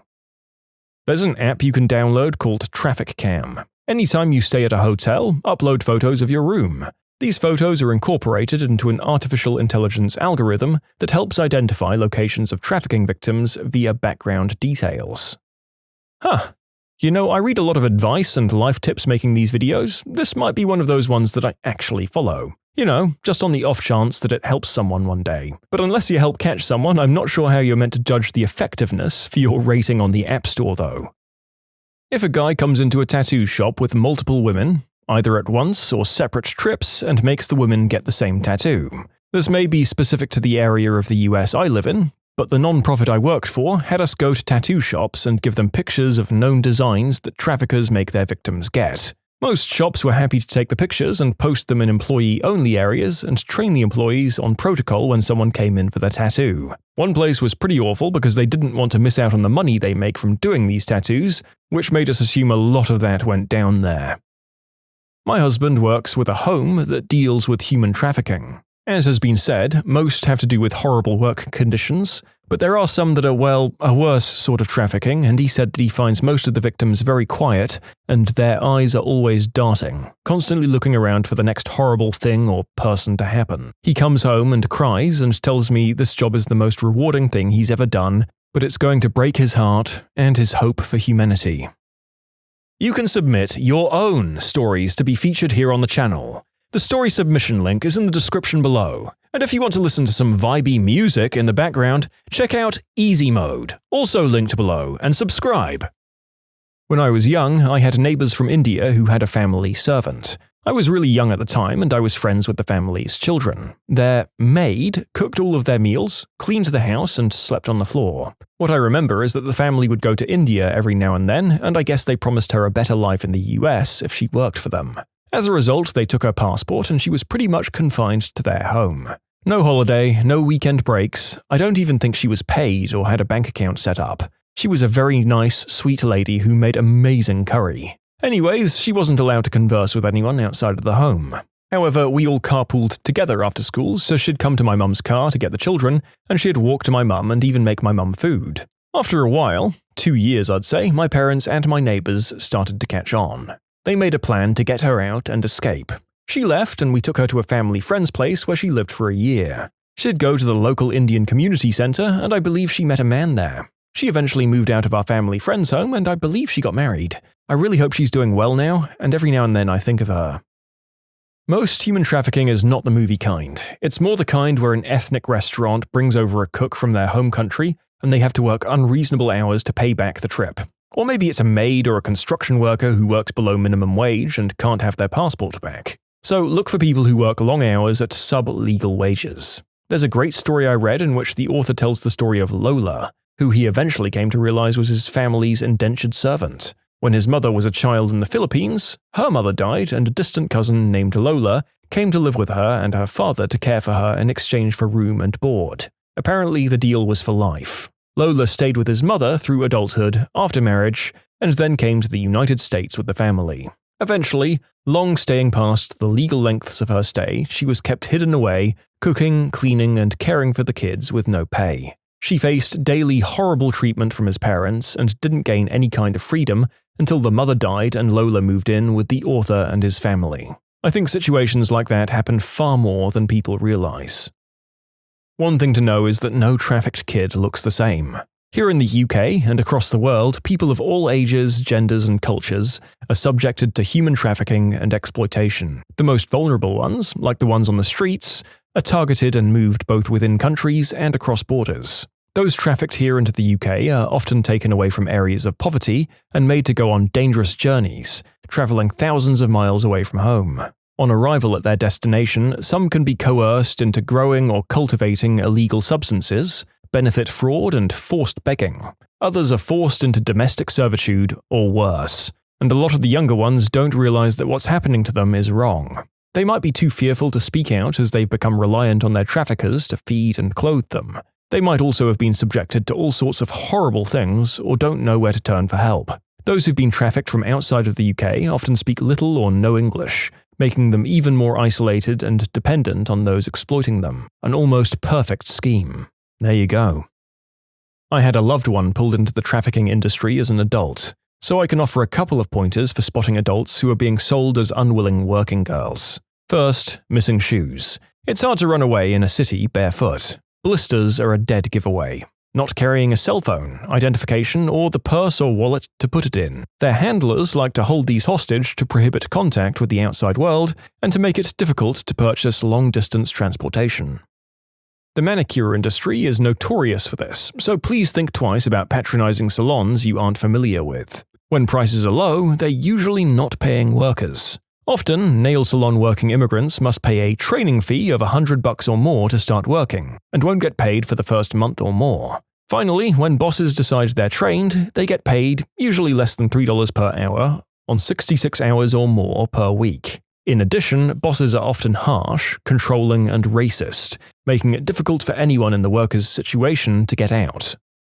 I'd like to think that this wouldn't happen in my part of the world, but then again, we just had a whole big comment about the practice in the UK of all places. So I suppose you never know, do ya? Keep an eye out, folks. I work for a crisis center that provides services to help combat trafficking. Honestly, if you think something's off or smells fishy, it probably is. The perpetrators are so manipulative that the victim doesn't know what it is a majority of their time, or they've been groomed to deny it. A lot of what I see with adults is super unhealthy relationships, and they're told, if you do X, we'll give you Y. It's hardly ever them being taken somewhere, it's usually a partner or a family member. For instance, they want a better life, so if they do X, they'll get better stuff like clothes, education, and stuff. For kids, they're groomed to think that the person is better for them than their family, or they really did have a terrible situation with their family at home. It's frickin' sad. My wife is an attorney who works on the advocacy side of human exploitation, and in overhearing her meetings, the one line that struck me the most, and that I'd never thought of previously, is, "There's no such thing as a working girl below a certain age." The idea being, when you're that age, you're a victim, not a criminal. So to answer your question, the best way to spot it is to contextualize a legal activity and realize when someone's doing something because they're being forced to by someone, like a trafficker. The Covenant House in NOLA takes in kids who are subject to this, and at times subjected for years. The NFL player Ben Watson was involved in helping rescue kids. He did a very moving piece about the plight of some of those involuntary situations. You might want to look up the story. I was so dumbfounded at the extent and the effort people will exert to exploit these poor people. The story still haunts me, and I watched it years ago. I used to work with all sorts of people that were trafficked. First of all, assume anyone that looks underage is actually underage. If you see those images online, report them. The traffickers travel around a lot, keeping their victim on the move. Unlike what most people think, all of the clients I worked with, thousands of them, knew their trafficker. Either a friend of a friend, a relative, a step-family member, or a person they met online. So, check who your kids are talking to online on any platform. They also stake out places like group and foster homes. Honestly, some of you can help out by paying adults for your smut and adult content instead of using poorly curated sites. Secondly, I worked with adults that had been trafficked to work in massage parlors. They'd be brought in from various countries including China and Vietnam, then have their passports taken. One of our clients lost their life to the traffickers. Finally, there are people in sweatshops, restaurants, and places like that. There have been numerous high-profile cases here in the Bay Area, including one by my house. I don't have tons of tips, just a bit of education. I volunteer with an organization called Unbound Houston. Many of these comments are spot on. It's not outright abductions we need to be wary of, it's situations where a person isn't allowed to speak for themselves. In hospitals, doctors' offices, or any point-of-service industry like hair appointments or the like. Situations involving runaways or even teens who seem happy but don't really have control of their lives or choices. The overly affectionate young child, the overly shy or quiet kid, the overly aggressive teen. All of these can be warning signs of exploitation. Basically, if it feels off, investigate. If you think you can't or don't have the ways to investigate, report it. The worst thing about human trafficking is the human indifference to it. Here's the International Rescue Committee trafficking information. Hotels and resort industries. Scottsdale, Arizona has many hotels and resorts. Resorts hire through third-party agencies. Employees, largely from the Philippines, end up being work trafficked. Hotels and resorts have plausible deniability. The Southeast Asia commercial fishing community. Men get hired onto boats unbeknownst that they won't be paid fair wages and have become unpaid, exploited labor. Large fishing companies, like the ones we see in the freezer at our grocery store, can plead plausible deniability as well. And why I boycott Wendy's. The IRC asked the fast food industry to not buy their tomatoes from suppliers with human trafficking violations. McDonald's agreed, along with a few others. Wendy's, however, chose to leave their current supplier and began doing business with a supplier that had even worse work conditions and violations. The average age for entry is 13. Watch what you and your kiddos do on the internet. Predators are charming. You need to teach family danger versus stranger danger, and teach kiddos the proper names for their private parts. Teach body autonomy. I can't emphasize enough that victims almost always know who did this to them. As a truck driver, truck stops are pretty popular locations. I haven't seen anything in person that I was aware of, but our company trained us to keep an eye out, and we run truckers against trafficking stickers on our trucks. Besides the actual workers you see there, forced or consensual, at a truck stop, these stops are hotspots for transferring humans, food, and drink for traffickers. There's so many people and vehicles going in and out that it's a rather easy place for them. The signs are the same as everything else mentioned today, but this is a spot to keep an eye out for if you stumble across a pilot or flying J for fuel and breakfast one day. People that go to the ER or urgent care, likely rare for these folks, with a person who won't leave their side and speaks on their behalf. Could be a parent or translator, could also not be. There was some news article about it a few years ago at some place in Michigan, I want to say. I don't work for any organization that fights this, but I have one tip for you all. If a kid you don't know calls you mum, dad, brother, sister, uncle, aunt, or anything, you play along. They are likely in a dangerous situation and need help. Train drivers. What's the creepiest thing you've come across on the tracks? I work in Houston as an engineer, and we usually putter around town between 10 to 20 miles per hour. Slow enough for an undressed smackhead to jump out of a bush by a city park and start flicking the old nub on herself in front of the engine.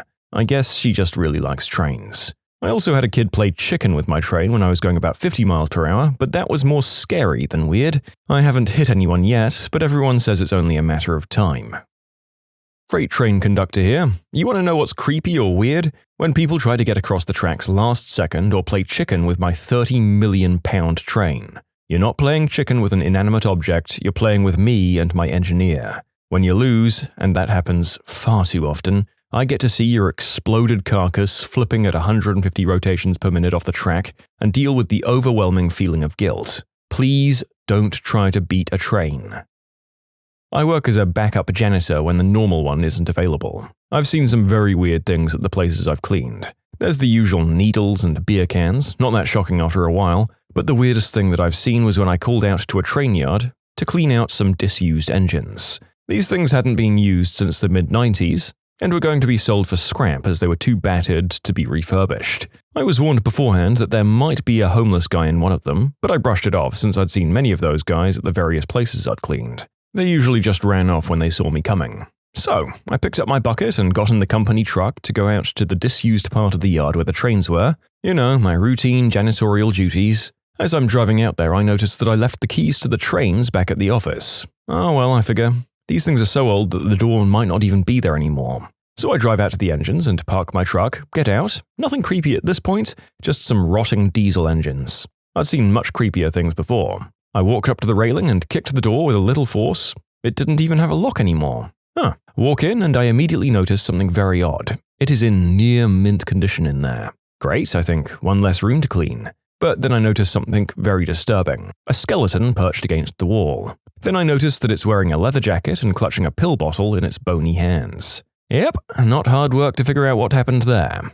I walk a bit closer and grab the pill bottle from its hand. The prescription date was 10/9/96, over 10 years ago. This guy had been rotting in a train for 10 years, and nobody noticed his absence. I pressed the button on my radio and told the guard to call the cops. There's a dead guy in here, and he's been here for a decade. About 5 minutes later, a cop car pulls up, and an off-duty cop steps out and walks up to the train. Turns out this guy's been missing since 97, and nobody cared enough to look for him. He was an elderly man who lost his wife, and apparently just offed himself in a train. He lay there for 11 years and was never disturbed. When they buried him a few days later, I was the only one to come. All of his family were gone or didn't care enough to come to the funeral. Sad and creepy. Yeah, I know this one wasn't strictly on topic, but it is very striking. I have no idea what a cadaver looks like after 11 years of just air exposure, and frankly, I don't want to know. You made me picture one of the many skeletal scenes from the Fallout games, though. Nice that you went to his funeral. Up in the coal mines of Wyoming, they have what rail crews call the Golden Arches. It's just a yellow painted framework that has speakers on it that the empty coal trains pass through. A warning is played on repeat, saying in Spanish and English, "Danger, get out. This car is about to be loaded." Loaded coal car gets dumped at a power plant pit where huge augers break it up. I guess more than a few poor souls have been augured up accidentally after being covered with coal. My engine goes by a few movie shoots. The biggest one was the first Transformers movie, the scene where Bumblebee gets caught. A lot of movies are shot in that area by the First Street Bridge in LA. Pretty sure there's an adult film studio not too far from there. There's a colony of clothing-averse individuals on one run where an old guy would always come out and wave at the trains. Knew we were coming since there were road crossings that we had to whistle for. Got mooned by some guys on a golf course. Not pretty. Marital aids keep turning up on the line. There were 2 just last year. They just sit there until the track maintenance guys move them. I'm a conductor, so I'm the guy that sits directly to the left of the engineer. I haven't been doing it for too long yet, so I probably haven't seen the amount of stuff a qualified engineer has. My first week as a trainee on the job, we came across a dead pony next to the tracks that must have been hit only a few hours earlier. The next morning, going back the other way, we passed by it again, and it looked like what you'd expect to see on a Discovery Channel show. Scavengers had gotten to it that night, and it was maybe half a pony by that point. Nature is pretty rad. Depending on where you're working, becoming an engineer might not take too long, though it's probably different now. Only took me a year and a change before I got into engineer training. Hope when you got trained they told you it was just a matter of time before you hit someone. Took less than 3 years for my incident to happen. I'm a railway engineer in the UK. The winter is the worst for people jumping on the tracks, with 2 in the last 2 days on the route I've been on. I've been track inspecting before, and from the cleanup of a bloke the night before, they've missed a few bits, so what appeared to be a bit of skull or kneecap could still be seen. The worst thing is the smell. You become aware of the substance hotspots across the route too, with the number of needles under bridges. I've seen pipes made out of all sorts of stuff. Adult fun-time dolls, vibrating toys, and the worst to this day was half a used flashlight, with the A replaced with an E, of course. My gut wrenches the most when I see pets. Cats and dogs are frequently found. Some morons in certain spots are taping or gluing used needles to our access gates as well. Total sickos. My first time on a train, I was traveling in Germany with my grandfather, and he noticed and pointed out to me that we were riding on the wrong tracks. We were northbound on the southern track. Our curiosity got the better of us when I pointed out that there were some guys in bright yellow vests doing some kind of maintenance. And then we noticed that there was blood and meat all shredded up on the tracks. We were going really slow because of the workers, and we watched intently and tried to figure out what kind of animal it had been. But no hooves or fur were discernible. Then we went quite a distance without seeing many chunks, but the tracks were still bloody. Then, there it was, a blue dress. I work on the signaling for the light rail system in Pittsburgh, USA. We'd do all of our testing late at night after revenue hours. Lots of wildlife around the tracks. As we were moving along at about 50 miles per hour, a white-tailed deer jumps out onto the tracks, and we clobber the poor thing.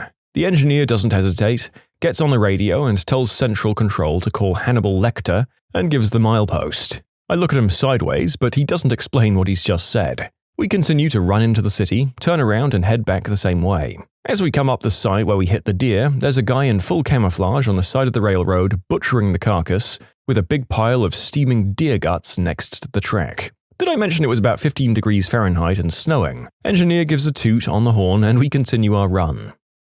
My dad's a railroad guy in a bigger city yard. He's seen so much death, and I mean so much death. Mostly self-deletions, people jumping in front of trains or laying down on the tracks. He says if you don't lay the right way, it can actually take you a few minutes to die because the weight of the car seals off anything broken.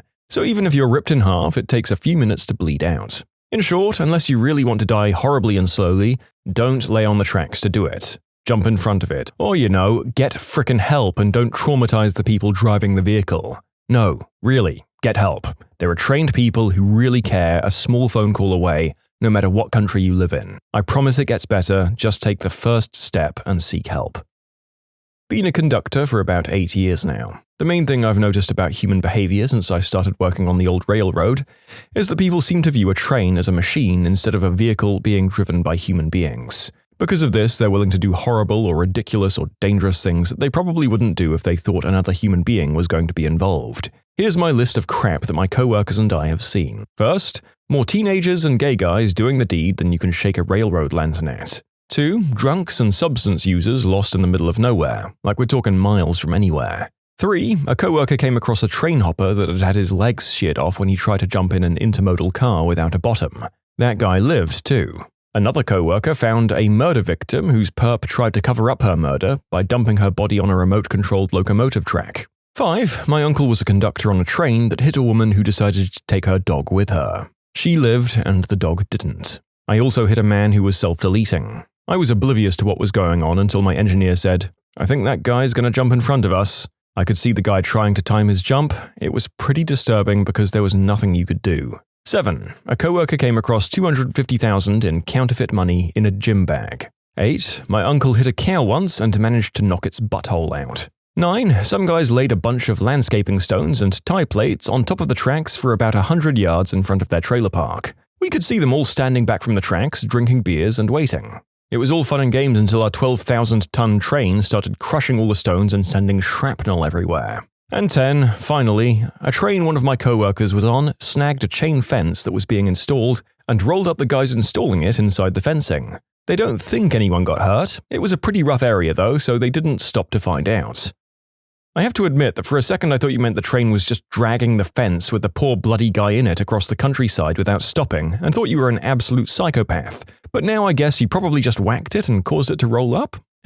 At least I hope so. Then again, with all of this stuff that you seem to have seen on the job, maybe you were jaded enough to just keep plowing on. Conductor here. One time in the middle of the night, in the middle of winter, 10 degrees and a foot of snow on the ground, my train went into emergency stop. I had to walk the length of the train to see what the problem was. The train was right in the middle of a very small town. As I'm walking by one of the houses on the outskirts of this town, I see a guy standing on the driveway about 50 feet from me wearing a trench coat and a sock hat kind of thing. The first thing that struck me as odd was it was way too cold to be wearing just a trench coat. I shone my lantern on the guy and said, "Hi." Nothing. The guy doesn't even move. I continued walking past him to the end of the train while looking back quite often. I get to the end, turn around and head back. I get back to the house where this guy was standing and he's still there, in the same place, in the same position. I don't even say anything this time. I just speed walk back to the head of the train. The next day I'm taking a train back home during the day. I'm paying special attention to this house as we go by. There's nothing there. The drive isn't shoveled. There's nothing that could have been mistaken for a guy in a trench coat. I've since been by his house dozens of times and I've never seen a car parked there, or a light on, or anything at all. In short, saw a scary guy in a trench coat standing in the middle of the driveway of an abandoned house at 3 in the morning in the middle of winter. You can submit your own stories to be featured here on the channel. The story submission link is in the description below. And if you want to listen to some vibey music in the background, check out easymode, also linked below, and subscribe. I thought I'd found a Stand By Me situation under a bridge, only younger. Yeah, I was freaked. I was stopped waiting for my signal and I noticed a bundle of clothes and what looked like a tiny body underneath the bridge. My heart was pounding like crazy as I approached. Turns out it was a doll, some used needles and some discarded clothes too. I was relieved. As a previous train driver in Sydney, Australia, there were 2 spots to look for undressed women who'd regularly sunbake in their backyards in summer. I've also run over a lot of stuff like bikes, shopping trolleys, carts, and a lounge. Weirdest thing I've seen was when preparing my train in the front yard, I found a brown paper bag with a huge black marital aid in it, and yeah, I left that there. There's a routine here in Tokyo to deal with people on the rails. The government even charges a fee to the family of the self-deleters, given that they interrupted the traffic. Not an engineer, but I do operate a high rail truck with train wheels on it that zips down the railroad tracks. I was working in the port of Metro Vancouver and had to measure out 2,500 feet from where we were working to do a certain regulatory test. So I jumped in my truck and reset my counter and went on my way. I arrived at my 2,500-foot stop and jumped out to spray paint the railroad tie to mark that spot for the rest of the crew. I then realized I had no spray paint, nothing in the whole truck. I searched for a little flag I could put up, but had none of these either. I ended up searching the ground for something like a stick or garbage that I could just leave there in the middle of the tracks for the time being. Now, down in the part of Vancouver, the tracks basically run parallel to Hastings Street, and for those of you who've actually heard of it, it's basically the world's biggest confined smeg problem. This documentary actually did their episode on smack down there. Anyway, you always find crazy stuff along the tracks there. If it's not a body, it's 500 hypodermic needles. So in this giant pile of garbage, I find an old barbecue, complete with a set of barbecue tools like tongs and a brush and stuff. I thought it would be pretty funny if I just set up a barbecue in the middle of the tracks. We were working there, so no chance of a train hitting it. I went to move the barbecue and found, no joke, the biggest, longest, girthiest marital aid I've ever seen in my life, even to this day. It was at least 3 feet long and had to have been almost a foot in circumference. Who is buying that kind of thing? I decided this would be the best thing to mark the location with. I ended up finding a couple of old random shoes in that pile, and armed with my tongs that I found earlier and a pair of gloves, I managed to jam the marital aid, stones first obviously, into one of these shoes and got it to stand upright all by itself. I really wish I was able to have my phone at work. I would have had a good picture for you guys. Anyway, with that spot marked for the next guy, I put my truck into reverse and headed back to the crossing we were working at. I arrived and the foreman at the time was asking how I marked the footage without taking the paint. I told him that he'd eventually find out when he got there. We packed everything up and were waiting for the train on the opposite track to go by us when the train's brakes hammered on and started screeching. Scared the crap out of all of us. Now, when a train goes into emergency stop, everything stops and the traffic controller is on the radio immediately. We were all told to just stay where we were as there'd been a person struck by the train just half a mile from our job site. We took our trucks off the tracks and headed down the parallel road to see what had happened. When we arrived, we found a CP police officer and 3 Port Authority vehicles there, all parked right beside where I'd left my, marker. With the way it had looked, how thick it was, and the fact that the top was red, I guess one of the Port Authority officers thought it was a severed leg and called it in to stop all trains in the area and called the cops as well. The look on my foreman's face was priceless when he looked back at me after looking at the 4 grown men standing around the 3-foot-high marital aid stuffed into a dirty Reebok. We didn't say a word to anybody about it, as I'm sure we'd all be in the crap. I realize now that this is probably not the response you were looking for, and I'm certain you had to be there to really appreciate how ridiculous this was. But you know what? This is all you're getting from me. I hauled half a dead bear off the tracks on my second day working for the company. I've also seen a few bodies of people who self-deleted by train, but they were just laying in the ditch. They didn't ever end up exploding like I thought they would. Hey, I'm an engineer on a Class 1 on the West Coast. 9+ years of seniority, with 7 being as an engineer. I've never seen anything creepy or mysterious though, but I have hit plenty of unfortunate animals, and trespassing incidents are as sky-high as ever. Also, train riders may be decent sometimes, but a lot of them are criminals and some are very dangerous. Every so often a story pops up where some suburban kid decides to ride the rails and ends up dead. It's not a safe environment for anyone. So, nothing ghostly or mysterious to report, but please make sure you stay well clear of the tracks. We don't like hitting people, we don't sign up to watch people end things, and a lot of coworkers have a degree of PTSD afterwards. One time I went skinny dipping with some friends, and then we all stood next to the train, bearing it all as a train went by. Hopefully it brightened the engineer's day. I think it depends on what gender you are. Well, since we're on this channel, it was most likely a group of slightly overweight, hairy dudes. AKA just what the doctor ordered. 10 out of 10, bloody gorgeous. I've got to be honest, as a nominally straight guy, if I drove past a bunch of lined-up, thick, undressed boys jiggling away, I would be laughing for the rest of my day. Brilliant. Keep it up, viewers. Bit late to the party, but here we go. Probably the strangest or most messed up thing would be the time we hit a flock of sheep.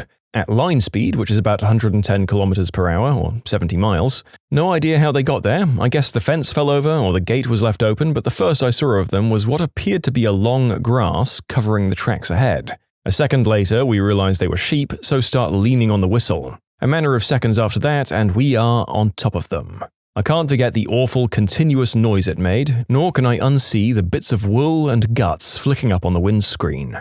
The smell itself was horrendous, especially once the heat of dead sheep started cooking itself on hot traction motors underneath. We pulled up at the next crossing loop to cross another train, so we got out and viewed the damage. I used to have photos, but that phone has since died.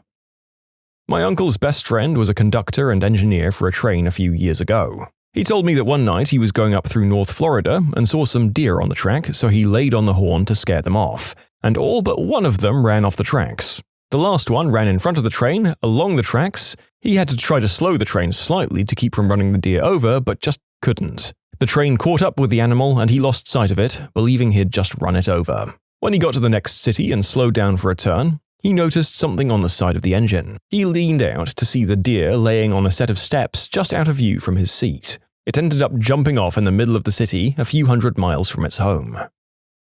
I'm not a train engineer, but once as a kid, 13 or 14, I was forgotten at a skating rink lock-in. About 8 a.m., the owner said that she had to go, so I took off walking towards home.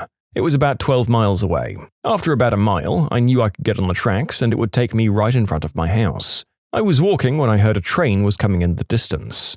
I moved off about 30 feet as it approached, to the side away from the tracks. I witnessed a dog walk up to the tracks and lay its head flat on one of the tracks. As the train was getting closer, I called to the dog. I was about 50 feet away. It didn't respond. I'm sure the conductor didn't see it, but it severed the dog's head away from the body. I was totally freaked out. I cried for about an hour. Then I decided to bury the dog with the rocks beside the tracks. I still had about 3 hours before I'd arrive home walking. As I walked, I came to the conclusion that I'd witnessed this, so I would not ever decide to take things into my own hands that way, since it was very disturbing to those left to witness. I've told the story to others since, and one time a vet tech told me that the dog must have known it was sick. When I got home and the others woke up, I told them about what I'd witnessed and they accused me of making it up since they forgot me. It stuck with me for a very long time. What did you witness that made you believe in ghosts? I saw a reflection of myself at the end of a hallway in a friend's apartment building. Only he told me the day after there was never any mirror in the hallways. Still confuses me to this day. I'm still not sure if I'm a believer, but there have been some weird things in my life that I can't explain. When I was 5 years old, I woke up in the night and my grandma was standing at the end of my bed.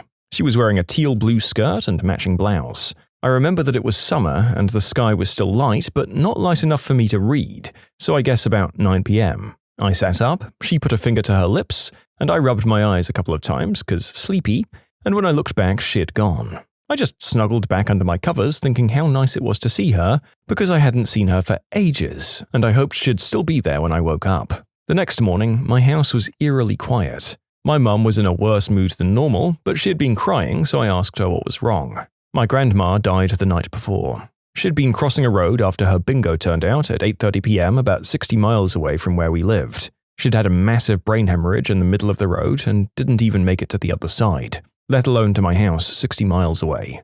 She was wearing a teal blue skirt and matching blouse. So in high school, I worked kids' birthday parties. The place was basically a giant gym, and gymnastics and dance classes were also held there. One day I came in, and one of the girls I worked with, who was very spiritual and very religious, was totally freaked out. During the gymnastics class she taught that morning, one of the kids was staring up at the ceiling. When she asked the kid what he was doing, he said, "There's a little boy up there," and pointed at the ceiling. Strange enough, but whatever, kids are weird. Later, 2 girls who were working a birthday party before mine came out of the gym and were visibly shaken. A pair of 5-year-old twins went down a slide and then stared at the ceiling. They both said that there was a little boy up there, in the same spot on the ceiling that the kid from the morning gymnastics class had seen. We all went in and inspected the ceiling. Of course, it was just a regular grey warehousey ceiling, but we were all super freaked out at that point. During another party I was managing, I was pushing a little boy on the giant swing we had in the gym. He too began to stare at the ceiling and said directly to my face, "Hey, there's a little boy up there." We told all of our co-workers and managers about the 3 separate experiences we'd had today with children from different parties and classes, seeing a little boy on the ceiling. The next day we had downtime between parties and nobody was in the gym. There are cameras in that gym that allow parents to see their children playing from the lobby. My manager called us out of the break room. "Guys, check this out." We came out and see the screen, which is streaming from the gym, showing that giant swing going back and forth. Nobody was on it, it's just the swing going. I like to think that the ghost was truly a little boy who just wanted to play and he finally got to go on the swing. Could be worse. Ew, great that you were so chill about it, I guess, because I think if I'd seen that with my own 2 eyes, I would not be so cavalier about a former little boy wandering around my work and using the equipment. You've really got to figure out a way to charge his parents for being on the premises. My wife and I swear that our daughter used to talk to ghosts when she was a toddler. She was an only child at the time. First instance that I can remember was her telling me that she was talking to Nana. That's what I called my grandmother, who passed about 15 years before my daughter was born. My daughter was young, so I hadn't even talked about Nana to her. So I showed her a picture and asked who she spoke to. There were 4 women, 3 of whom I didn't even know in the picture, but without hesitation she pointed to my nana. Okay, no biggie. Some months later, my wife and I were trying for baby number 2. After my wife gets pregnant, my daughter is sitting next to her on the couch and puts her head on her belly and says, "Mummy, there's a baby in there." Okay, maybe that's coincidence. Maybe she overheard us saying something. A few weeks later, my wife unfortunately loses the baby. Maybe my daughter picked up on our sadness, who knows. But again, she puts her head on Mum's stomach and says, "Mummy, there's no baby in there anymore." Then several months and one more very early loss of another baby later, my daughter tells us, "I was talking to my brother last night and he said that my sister is coming to live with me soon." Again, she's an only child and had no living brother. We were still trying at this point, but had not taken any tests. We picked up one that night and sure enough, transient. When time came to reveal the gender, I wasn't even interested. My daughter had already said it was a girl, and sure enough, I have 2 daughters now. Once when I was in university, I went to go see my therapist, whom I'd been seeing twice a week for about 5 months. On this day, he was uncharacteristically quiet, and I asked him if he was all right. He said he was fine, and we continued through what would be one of our most breakthrough sessions. A lot of repressed memories came up through it that have helped me to heal. At the end of the session, I asked him why he was acting differently today than the other days. He said when I walked in, I was accompanied by a warrior-like person. He said he had the overwhelming feeling to perform best as he professionally could that day, and that he got a sense this warrior had fought a lot of battles to protect me. This would seem coincidental, except for 10 years later, I was living on the other side of the world. I had a Puerto Rican neighbor I'd see occasionally and eventually got pretty close to. One day I was walking by and he kinda gets quiet and weird and then says in broken English, "Do you know there's a soldier who follows you around?" I knew instantly who he was talking about. In both instances, the warrior or soldier was described the same. Just over 6 feet, blonde curly hair, wearing primitive warrior clothing, and strangely, a white guy. Neither of those people could have known that my closest brother, who passed away at 14, was over 6 foot tall, with blonde curly hair, and always was my protector. I was 8 when my grandma died. I was sad. So around 2 months passed and I was going to grandma's house where my grandpa lives. I woke up at 3 a.m. and I heard footsteps from the bedroom door. I froze and saw my grandma walking up to me and she said, "Hello, little sweetie," and walked away. It was not sleep paralysis because I could move my hands and feet. In the morning, I told my grandpa about it and he said, "I've seen Grandma almost every night. She likes to visit, so don't be scared next time you visit." I had a similar experience once at age 11, at about 1.5 years after my mum passed away. My dad and I had moved halfway across the country to be closer to my mum's family, 95% of which I'd never met before she passed away. Then one night at 11 p.m. I was in bed and I saw her in my doorway like she was checking on me, and she left after a few minutes. I couldn't explain it and it never happened again, but I always thought she was just making sure I knew she was still watching over me. When I was about 10 through 14, I had terrible insomnia. I'd imagine things and felt incredibly unsafe as though I was being watched, although I never admitted this to anyone. I began only sleeping on the couch with my back against the wall and had to have the TV or some sort of light on. I missed an immense amount of school because of this, so my mum asked me to see a neurologist. The neurologists diagnosed me with some things, but the crazy part was, during my sleep study, I slept amazingly well, no issues at all, and slept in the real bed. Eventually, I got transferred to the children's hospital, and speaking to the doctor, I explained I'd see things and felt uncomfortable. They thought I was experiencing sleep paralysis. When they told my mum, she went ghost white. She pulled me aside and explained that she was experiencing things too. She described in detail what I was seeing. That evening, she approached my brother and asked broad questions, like, "Do you ever have weird things happen at home?" and stuff. He also described what we experienced. It was then that I realized we must have paranormal activity, and I've believed it ever since. When we moved out of that house, all of my sleep issues abruptly stopped and I haven't experienced it since. My parents have told me that I talked to ghosts too as a toddler. I had a friend who I'd talk to, and when my parents asked, I'd say, "I'm talking to the man with the balloon." We also had a ghost who would leave really big handprints on our windows. No one in our family had big hands or was tall enough to reach that high up. If my mum cleaned the windows the night before, the handprints would be back by morning. I also talked to it and we called it our friendly ghost. When my grandmother's dog died, I was so convinced it had come to live with us. I often saw it at night walking around the kitchen. I had so many experiences with the unexplainable things that I can't not believe in ghosts anymore. Okay, so I'll be open and say that maybe you can put the dog and man with the balloon down to something supernatural, but the handprints on the window are downright concerning. Like, if that happened in anything past the 2000s, you really needed to try and record that part of the house to work out if it was a very much alive crazy person or just a simple haunting, because the former is far more concerning, actually.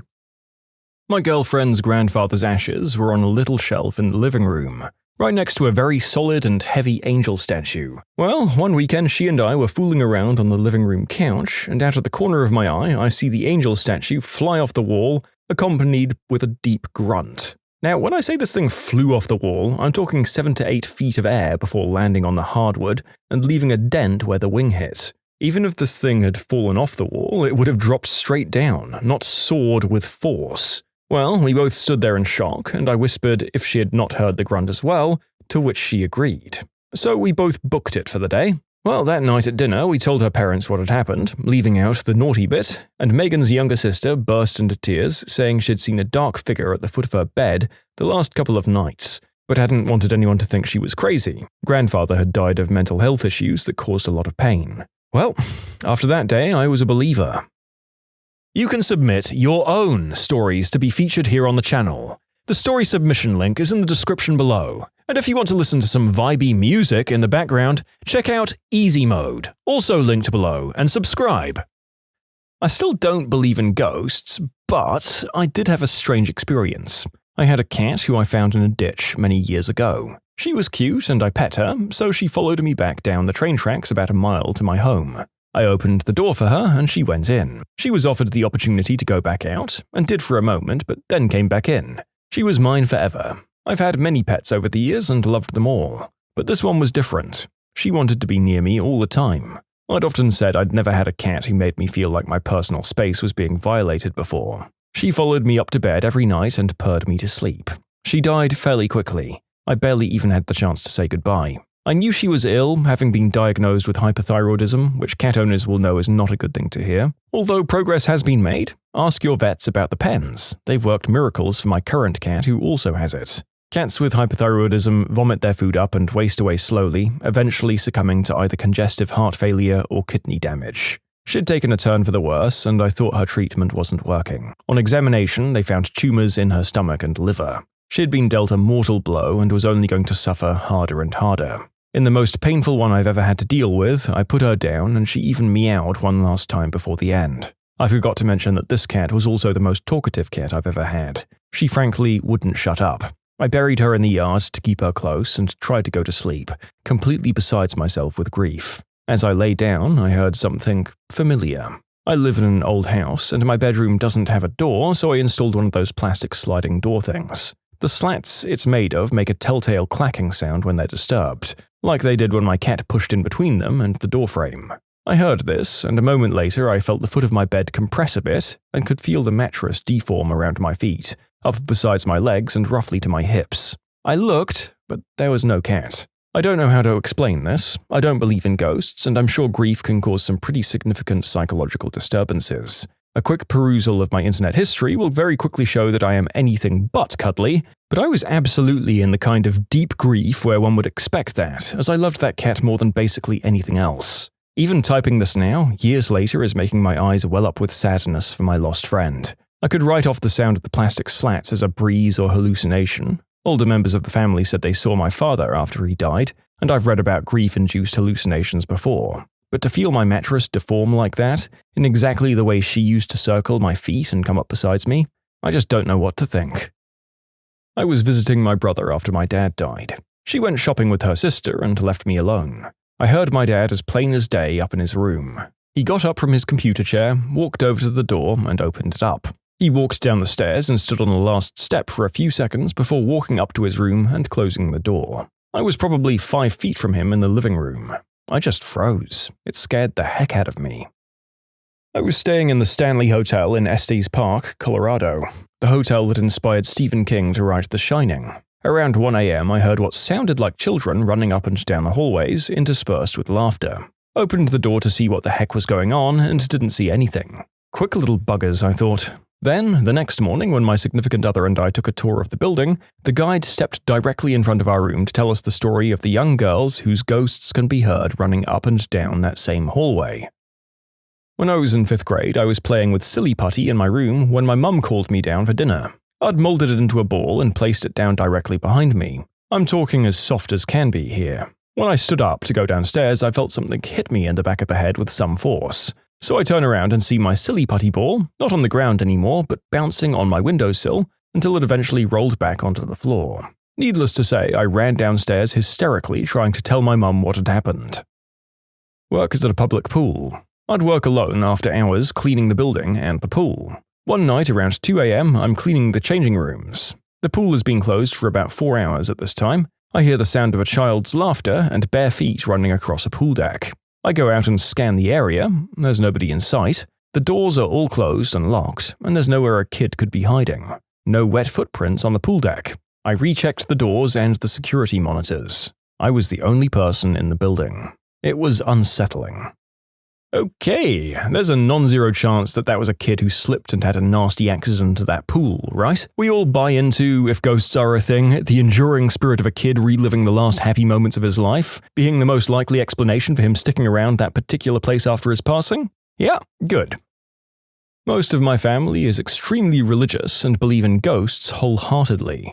Most of them claim to have seen something paranormal at some point in their lives. I wasn't very religious, and I always thought to myself, if I haven't seen it, then it's not real. That changed during my senior year in high school. I was dog-sitting at my great-aunt's house while she was out of town for a few days. A little after midnight, I was watching a movie and my aunt's dog starts barking like crazy and runs up the stairs at full speed. The dog was small, but fierce. Suddenly, I hear clear as day a gravelly voice at the top of the stairs say, "Bad doggy." The voice was deep and masculine. I went upstairs because I was certain nobody else was supposed to be there. I looked around and there was nobody in sight. The dog was still barking at something that I couldn't see. She was just barking at an empty hallway. That's when I heard footsteps walking away from us down the hall and into my aunt's bedroom. I could hear the footsteps, but couldn't see anyone making them. I noped the F out of that house with the dog and went outside in my car. We slept there for the night. Not entirely sure what the frick I experienced that night, but I definitely believe in the paranormal now. I never told my aunt about what happened, but apparently my great-uncle, her husband, had died in that house a few months after I was born. I never knew him, but I'm willing to bet that it was him who I heard that night. I was always on the fence about ghosts because there was no specific scientific evidence on them being real, and I was going through a big question phase with religion and the afterlife at the time anyway. But my family moved into an old farmhouse when I was 12. This was a very old farmhouse with a build date of around the Civil War. The original owner's name was still on the old barn out back, and we found numerous old antiques built into the walls when we completely renovated the place. A few little odd things happened after we first moved in, but distinct things started happening to myself after I turned 16, but never to my sister until after she turned 16 as well. The most prominent memory I have, the upstairs consisted of 2 bedrooms. One bedroom was the room at the top of the stairs. The second bedroom was in a separate room just to the left of the top of the stairs. I had the private room, and my sister's room was the landing. When someone walked up the stairs, it was very distinct. You could hear each individual step, and the creaks got louder as the person approaching got closer. So one night I was sitting on my bed watching TV or something, and I heard my sister come up the steps and go to lay on her bed. So I started talking to her. When she doesn't answer me, I got annoyed and went into her room to figure out what her problem was. Only she's not there. My mind was blown because I know I heard her. I called for her, and she had been downstairs the entire time. We never felt threatened, but it did seem like this entity liked picking only on women. Even my mother, who absolutely doesn't believe in ghosts, had to admit some odd things had happened. I think the funniest thing was having my ponytail pulled while I was doing the dishes. I don't know why it was so funny, it just cracked me up that whatever it was felt like playing with my hair. So my grandma used to live with me. She was in the room next to mine and would get up in the middle of the night to use the bathroom, which was in my room. There's a drop from her room to mine, so we put a nightlight outside the bathroom so she could see the way. It was like this for about 12 years. Only a few days after she passed away, I was in my bed with my cat and dog reading a book or something. I remember my cat and dog both waking up and looking to the nightlight. My cat got up and went to the light, pawing at it and making noises. My dog just stayed still, not barking. I'd grab him so he'd calm down or go back to sleep, but he never took his eyes off that spot. That's when I saw what I can only say looked like light bending around the nightlight. I was positive it was my grandma coming back to use the bathroom or check on me and the house. She died about 5 years ago. To this day, I still have that nightlight there, and I turn it on every night for her. I haven't seen her or experienced anything like it again, but I'm sure she's still around. When I was in my late 20s, I was dating my girlfriend and soon-to-be wife. We had been together for a while. One summer, July the 3rd, her sister was abducted and killed by a group of 6 men. All the men were eventually caught and tried. The trials and the aftermath for the family were devastating and debilitating for them for many, many years. Fast forward 3 months, after the funeral, I arrived at my girlfriend's house to wait for her to get off from her job as a nurse at a local hospital. Neither of her parents were home, just me, alone in the house. So I went into the family room, turned on the TV, sat down on the couch, got comfortable and began to watch. Clear as a bell, I heard my girlfriend's sister's voice in my right ear, just off my shoulder, call my name. I turned to look at the seat next to me, and of course there was nobody there. I stared at the spot on the couch next to me for a long while. Feeling a bit uneasy, I turned off the TV and went outside to wait on the porch. I was one of the firefighters working on Ground Zero for September 11th. I lost 2 of my buddies, and it still haunts me to this day. As I was making my way through the rubble, I heard someone screaming. I bolted to wherever I'd heard that sound and only found a twisted body on a rebar. The body was burned and pale, and it looked like it had been there a while. I watched a firefighter walk up the rubble towards me and hug me. I was confused, but I understood why he wanted a hug, somehow. I hugged him back, and when I opened my eyes, there was no firefighter. I stood there holding a helmet. I don't know how I got this helmet, but it was in my hands. The golden eagle on the front had been bronzed, and there was a hole through the side of the helmet with dried blood around it. I was holding this helmet in tears while in front of an impaled civilian. I did some research, and the firefighter that I hugged had apparently died 3 hours before I saw him. I still have that helmet, and I'll never forget the hug the fallen firefighter gave me. Exotic dancers. What do you really think of the people that see you perform? I was a male dancer for a bit. My opinion, it's all types for all reasons. Passing judgment on folks generally just makes you less approachable. There are good people who like watching gyrating undressed people, but they're socially awkward and have lots of money. Creepy is still creepy, considerate is still considerate. Only difference is, I'm not wearing pants. Personally, I didn't dance for any guys. Like I mentioned, I was only there for a short time, but I'd totally dance for guys if they were good customers. I'm as straight as they come, unfortunately. Guys who'd come in for dances would likely be very fun and generous. Never met a gay guy I didn't like. Ex-dancer here. The guys that came in and knew the deal were great. Tip the girl on stage, get a sitting dance, be polite. The worst were the guys that thought they were smarter than the girls or that they could somehow game us. Like one guy I can remember went on a whole rant about how smart he was because he could tell it was fake and the girls weren't really attracted to the men. Yeah dude, you're a genius. Or when they think they're being funny by degrading the women. It's not funny and you're the one who looks bad. Honestly, for the most part I didn't think about the guys much at all. I was on autopilot most of the time and didn't judge them any more than thinking who looks interested in a private dance or who was a D-bag that I wanted to avoid. I don't mean to be rude, but genuine question. What would you think if a lesbian booked you for a dance? Oh, totally fine. Lots of couples did that too.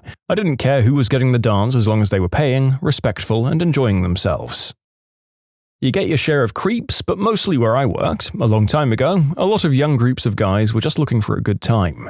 Every once in a while you have someone who has too good of a time and gets rowdy and acts like an idiot. Granted, I only worked 2 or 3 nights a week. People who dance full-time, especially during the day, have a whole different kind of crowd to deal with. But customers are generally all the same, just looked for something to distract them in their life for a while. Feels like a lifetime ago that I danced. My husband and I go together every once in a while to get a private dance for a bit, and it's way more fun being on the other side of it. I love the guys who just wanted to have a fun night out and were also respectful. Was lucky enough to come across a few groups like this during my dancing years.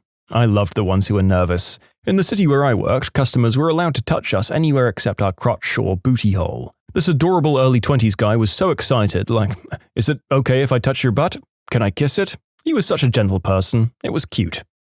Okay, if you haven't had your 2 neurons connect to work out what we're talking about here, folks, we're talking about the good men and women at late-night clubs who take off their clothes and or dance for money. I'll keep referring to them mostly as dancers and probably saying sitting dancers instead of the usual term for when the client sits and the worker dances over their lap. Are we clear? Okay, let's continue. Ex-dancer here. Of course I encountered all different types, but I'm here to mention one type in particular, my favorite. There were a lot of customers who were lonely or didn't have anyone to talk to who would really listen to them. They figured out they could just come in and pay for company. I'd sit at the table with one of my regulars for a few hours and just talk. I made a point of showing that I valued them as a person and was genuinely interested in their conversation. He knew that he was taking up my time and every so often would just hand me another bill. I didn't pity them, I respected them for figuring out a way to engage with other people and satisfy their need for connection. I know a few people in my life that are lonely and have pretty much given up on finding friends and relationships. I've seen firsthand how being lonely can wreck someone's mental health. This isn't such a bad idea. Generally depends on what kind of customer that person is really. The best kind is the guy who understands that it's all a game. They tip well, they're sociable and polite, they might even be regulars with certain girls and they're never a problem. The entire club staff loves guys like that. The one that the dancers hate? There's the "I don't pay for dances" guy, who thinks that line will somehow make him desirable for them. There's Captain Save-A-Ho. His trademark line goes something like, "You're too beautiful or smart or amazing to be doing this.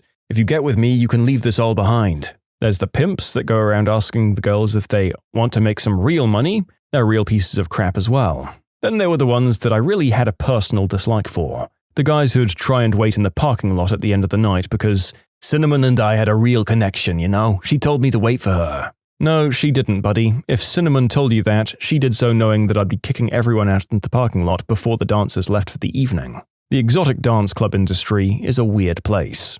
There was a popular strip club about 45 minutes from where I grew up. My friends and I went there a few times when I was around 21. It was BYOB, and they had a bartender who'd put your beer in the cooler and serve it to you. The place was set up in a big double-wide trailer. Anyway, about a week after the last time I went there, apparently some guy was trying to talk a dancer into leaving the life behind and coming to be with him. Hours after the club closed, it burned down and they found his body inside. They think he set the fire and then got trapped. You know, it really depends on the person. I've had stalkers follow me home, creeps who try to get violent with me at work, people who teed me off. I've also met some really wonderful people I'm fine with calling my friends. I just had a baby and invited 2 ex-customers to come to my baby shower in June. Ex-dancer here. Most of them were cool. We had one old guy named Splooger Steve that would get dancers from the new girls and whip it out and splooge in their hair. He always had $300 in his wallet that he'd have handed over before they made him leave. Occasionally a D-bag would come in, but they got handled pretty quickly.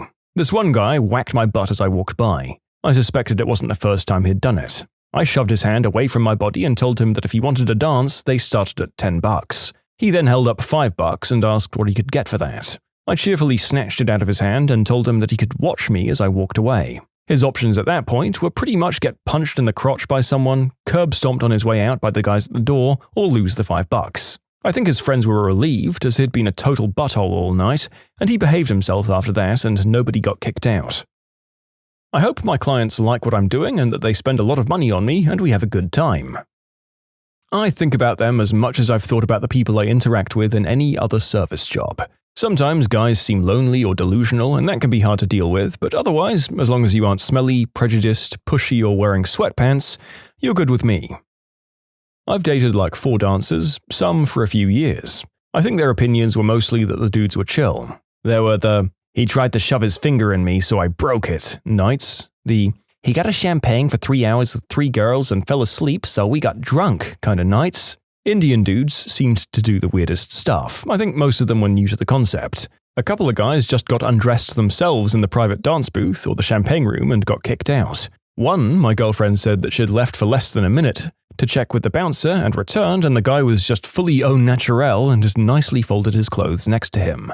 Weirdly sweet, but horrifying. They threw him out in the state she found him in. The thing I noticed, though, is that after a few years, most of them really start to low-key hate men. It's just generally they get exposed to the guys continually at their worst or most desperate for anything. I think it ended up being quite toxic. And this seems very true. I've had a couple of friends in college who danced. One hit the jackpot and ended up as a Vegas showgirl, got a degree as a nurse, but a 6-figure job as a dancer. The others stuck with dancing for a various amount of time, and the longer they stuck with it, the more jaded and cynical they got.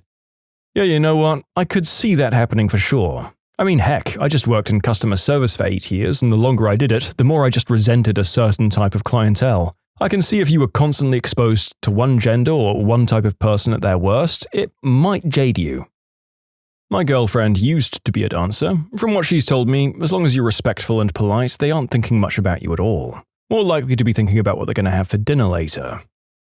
Are you asking dancers for stag do's or dancers in clubs? Dancers at the Bucks parties don't usually hang around long enough, 20 to 30 minutes max, so interaction with guys is limited to just during the show. You mainly hear guys in clubs more so want to chat because they're either lonely, like the attention briefly, or they become regulars and make friends with the girls. What dancers really think about is the money. At every job you go to, there's always the same personalities, they just look different. You have the arrogant guys, the nice guys, the shy guys, the funny insecure guys, the substance addicts, the alcoholics, the drunk touchy ones, the guy who thinks he's super good looking and you should want him, the narcissist. It's more so about the different roles the dancer can take on when working for all of the above guys. Counselor, best friend, cleaning lady for when he spills his drink, the comedian to make them laugh, security guard for other girls, the domineering, leathery types because they want to be more playfully hurt in some way, and the list goes on. The more time you spend dancing, the more you learn about social psychology.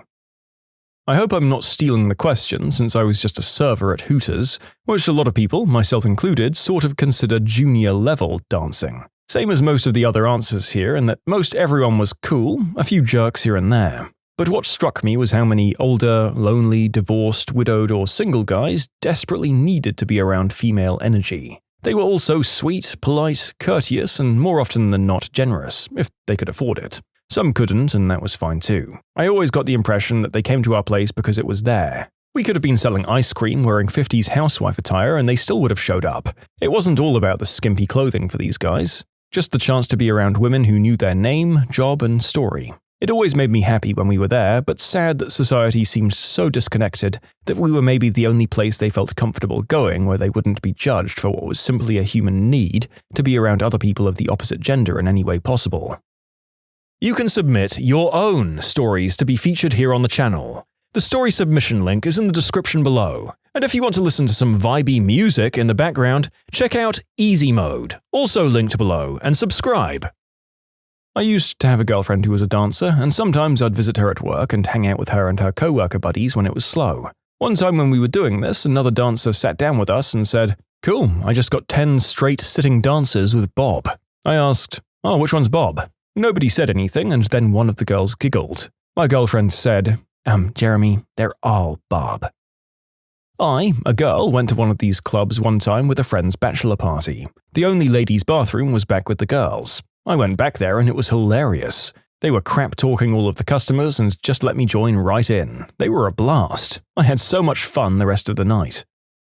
Most of the people there are just coming for a good time. You get your occasional creeps who you're giving a sitting dance to and they just flat out try to shove their hands down your front, but it's all fine and dandy. There's always a bodyguard just around the corner. The one thing I love about working at my local exotic club is the younger ones who are always so shy and timid. I was giving a sitting dance to one boy with the cutest little face and he didn't know if he was allowed to touch us. Everywhere besides the couchoir and butthole. So when I took his hands and set them on my butt, he started freaking out a little bit by stuttering and saying stuff like, "Is this allowed?" and "I don't know about this." He became a regular after a while of showing up with his friends, and he always smiles at me. Somehow stories of guys like that give me hope that the whole world hasn't gone to crap yet. Thanks for that, and best of luck. I dated a dancer for a while. No, we didn't meet at the club. We were 18, and she looked super young. She liked some of her regulars, but she'd often get married guys in there, and she absolutely hated them. Not that she wouldn't take their money. She just wanted to have fun and not worry about ruining people's marriages. She also disliked the people that were old enough to be her dad because there were a lot of creepy old guys who would proceed to show her pictures of their kids who are around her same age. In general, though, as long as people tipped well and didn't make things awkward, she seemed to really enjoy most of her clients. Also, never ask your dancer out, she probably doesn't like you. Also, don't propose to them because that makes it really weird. They're just people. Nobody proposes to cute girls out of the blue, there's no way to handle that situation that ends well.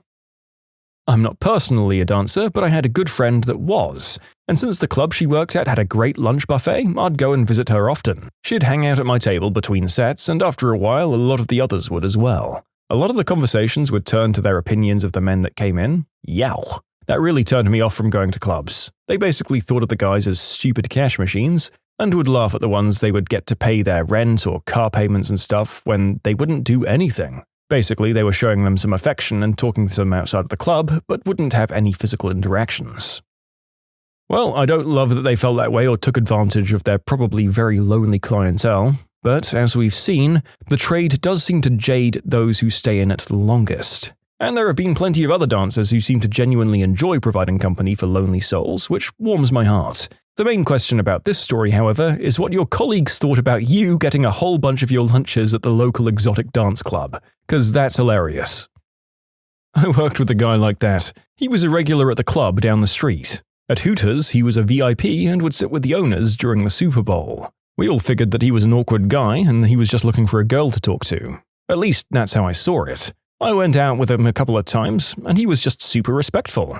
I guess if a girl first met him, he could be a little creepy appearing, but mostly just because he was very awkward in social situations and had a stutter. Actually a really nice guy when you spent 5 minutes with him before judging him. He would just blow his paycheck at these places. He wasn't even a big drinker. It was kinda sad to watch at first. After knowing him though, that's how he liked to spend his time and money. I guess he was paying for therapy while looking at women's chests. To me, it was just another hospitality job. People came for a reason. The people there only have jobs because of a demand for it, just like at the restaurant I worked at. I danced at a biker's exotic bar where most of the girls looked like manic pixie dream girls. They were dancing to music like Avenged Sevenfold. You get the picture. It was about 3 years ago. Most of the customers were older bikers, but we were near a college town, so lots of younger kids would come in too. I was younger than pretty much everyone that came in or worked there. I was in college and I wasn't even old enough to drink yet. I don't think there's one uniform type of person that visits an exotic club. I've met lonely, angry men that come in seeking a therapy appointment with a side of sitting dance and affection because that's what they're lacking in life. Other buttholes come in and watch the stage the entire time and don't tip. They just keep ordering drinks. Those guys suck. The only people that I was immediately wary of were women at the club, visiting with their boyfriends because they'd often get jealous very easily, or with a group of bachelorettes trying to get on stage and make the show about themselves. I had a few great regulars, some who weren't too bad to talk to, but there were a fair share of buttholes. People who try to steal their money back after tipping you, people who try to cop a feel when they know they aren't allowed, the usual suspects. It just depends how they behave. Wanting to have a good time and be around nice pretty girls and see some chests is perfectly normal to me. What makes me not like them is when they don't understand what I'm there for. Customers who understand that I'm providing a fantasy experience in exchange for money are the best. I don't mind if they want to flirt, talk dirty, or squeeze as long as they stay respectful and playful and are paying me accordingly. Customers who think they can do or say whatever they want without tipping or because they threw a couple of ones at me are the ones I don't like. And the customers who think that just because they're giving me money, I no longer have boundaries. If you're not tipping or only tipping a little, don't try to grab me when I walk by. Don't make nasty comments to me. Don't sit at the stage and stare all night and only tip $1. And even if you are spending money on me, there are things that I am and am not okay with you doing, which I'll happily explain to you if you ask before you try it. And don't waste our time. We're there to make money, so if a dancer sits and starts talking to you, and you're not planning to get a dance, tell her that. Just give her a couple of dollars for the conversation and politely say you're not interested. Don't let us sit there trying to hustle you if you know you're broke. When customers are respectful and having fun, I have fun. When they're gross or rude or broke, I don't. As a male, I asked a dancer these same questions. She said, it's just a job. It's their fantasy and they pay for it. Some of these guys are lonely, some have wives or girlfriends at home who don't give them the attention we give them in a 5-minute dance in 5 months. Then you have all the other in-betweeners. I think it depends. I see all of the guys as potential for money. If you're rude to me or if you sit at the bar and don't tip, then I think poorly of you. Ex-dancer at clubs and webcam. Some of the guys were actually pretty hot, but I made a rule not to contact them again. A very sad day was when a guy I knew walked in. That was embarrassing. Years ago, when I made my rounds in the clubs, I heard several girls refer to their regulars as PLs, as in pathetic losers. I drove girls for a little while, dancers for private parties. Every girl is different, of course, but even more true is that every interaction with every customer is different. Just because she liked you once, or didn't like you once, doesn't mean that dynamic can't change. But it rarely would for the customers that weren't polite, even if they were generous. I had a friend who danced for a while, and she said the worst thing about it were the gents who would practically beg for bedroom favors. She's had to have men escorted out more times than she could remember because of it. One guy she even watched get arrested because he was so angry he was told no that he grabbed her, put her on the ground, and whacked her. Yep, I could see any one of those things putting people off the job for a while. This is why those clubs need the security that they always seem to have in hefty supply. Yes, something I can answer in depth. I've danced for 9 years at various clubs from nice to meh. Guys who sit at the bar and mind their own business are generally a pretty good target unless they're regulars who never do jack. Regulars who never spend could get hit by a car and I wouldn't help. They're often rude, prey on the new girls, and mostly waste everyone's time. The guys who come in and don't tip or buy dances or even buy us a drink or act like they're too good are also frickin' punk B-words. People who sit around on their phones are rude as hell. If you sit at the tip rail on your phone, I want to kick your phone out of your hands so bad you don't even know. I'm up here with my clothes off, performing for your entertainment. Go to Hooters if you want to play heroes and castles on your phone and have a beer for frick's sake. Guys who are painfully nerdy and shy are my favorites. I keep a few polyhedral dice in my purse as a token of solidarity. I can smell that new board game smell across the room through the stale beer and cotton candy perfume. Good old boys are going to be perfect gentlemen when sober, but will likely get drunk and commit the worst offenses against you. Blue-collar workers are often paid cash daily. That guy covered in paint and concrete will make my day. They just want to cool off with a beer and feel special. Woo girls and fake swingers are annoying as frick. Keep your girlfriend out of the club. She's making a fool of herself by trying to crawl on stage and giving you the crappiest sitting dance. And these women always do stuff like grabbing us without asking or being really rough because I'm a girl too. Don't frickin' touch me, Becky. Women who come in to try to show us up are real bottom-of-the-barrel creatures. Go back to your suburbanite nightclub and order your Ciroc pineapple there, okay? Actual gay and bi women are a treat. Performing for a woman who's legitimately interested in me is nice because it provides variety. Traveling businessmen are an assorted bunch. They have good-paying jobs, are lonely, likely very educated or savvy, and just want companionship. I spend a lot of time with these guys. And weirdos. I mean real weirdos. The guys that still live at home and are spending their parents' money. Not because they're rich, but because they're so weird and off that they can't hold down a job. These are the guys I feel the worst about. Like, please don't come in here. You're wasting your parents' money and asking me to do oddly specific stuff. Have some frickin' tact. Then there are the ones that try to pull illegal crap that we can't talk about here. So yeah, I think that's most everyone. What was the most unhinged crime that somebody in your family committed?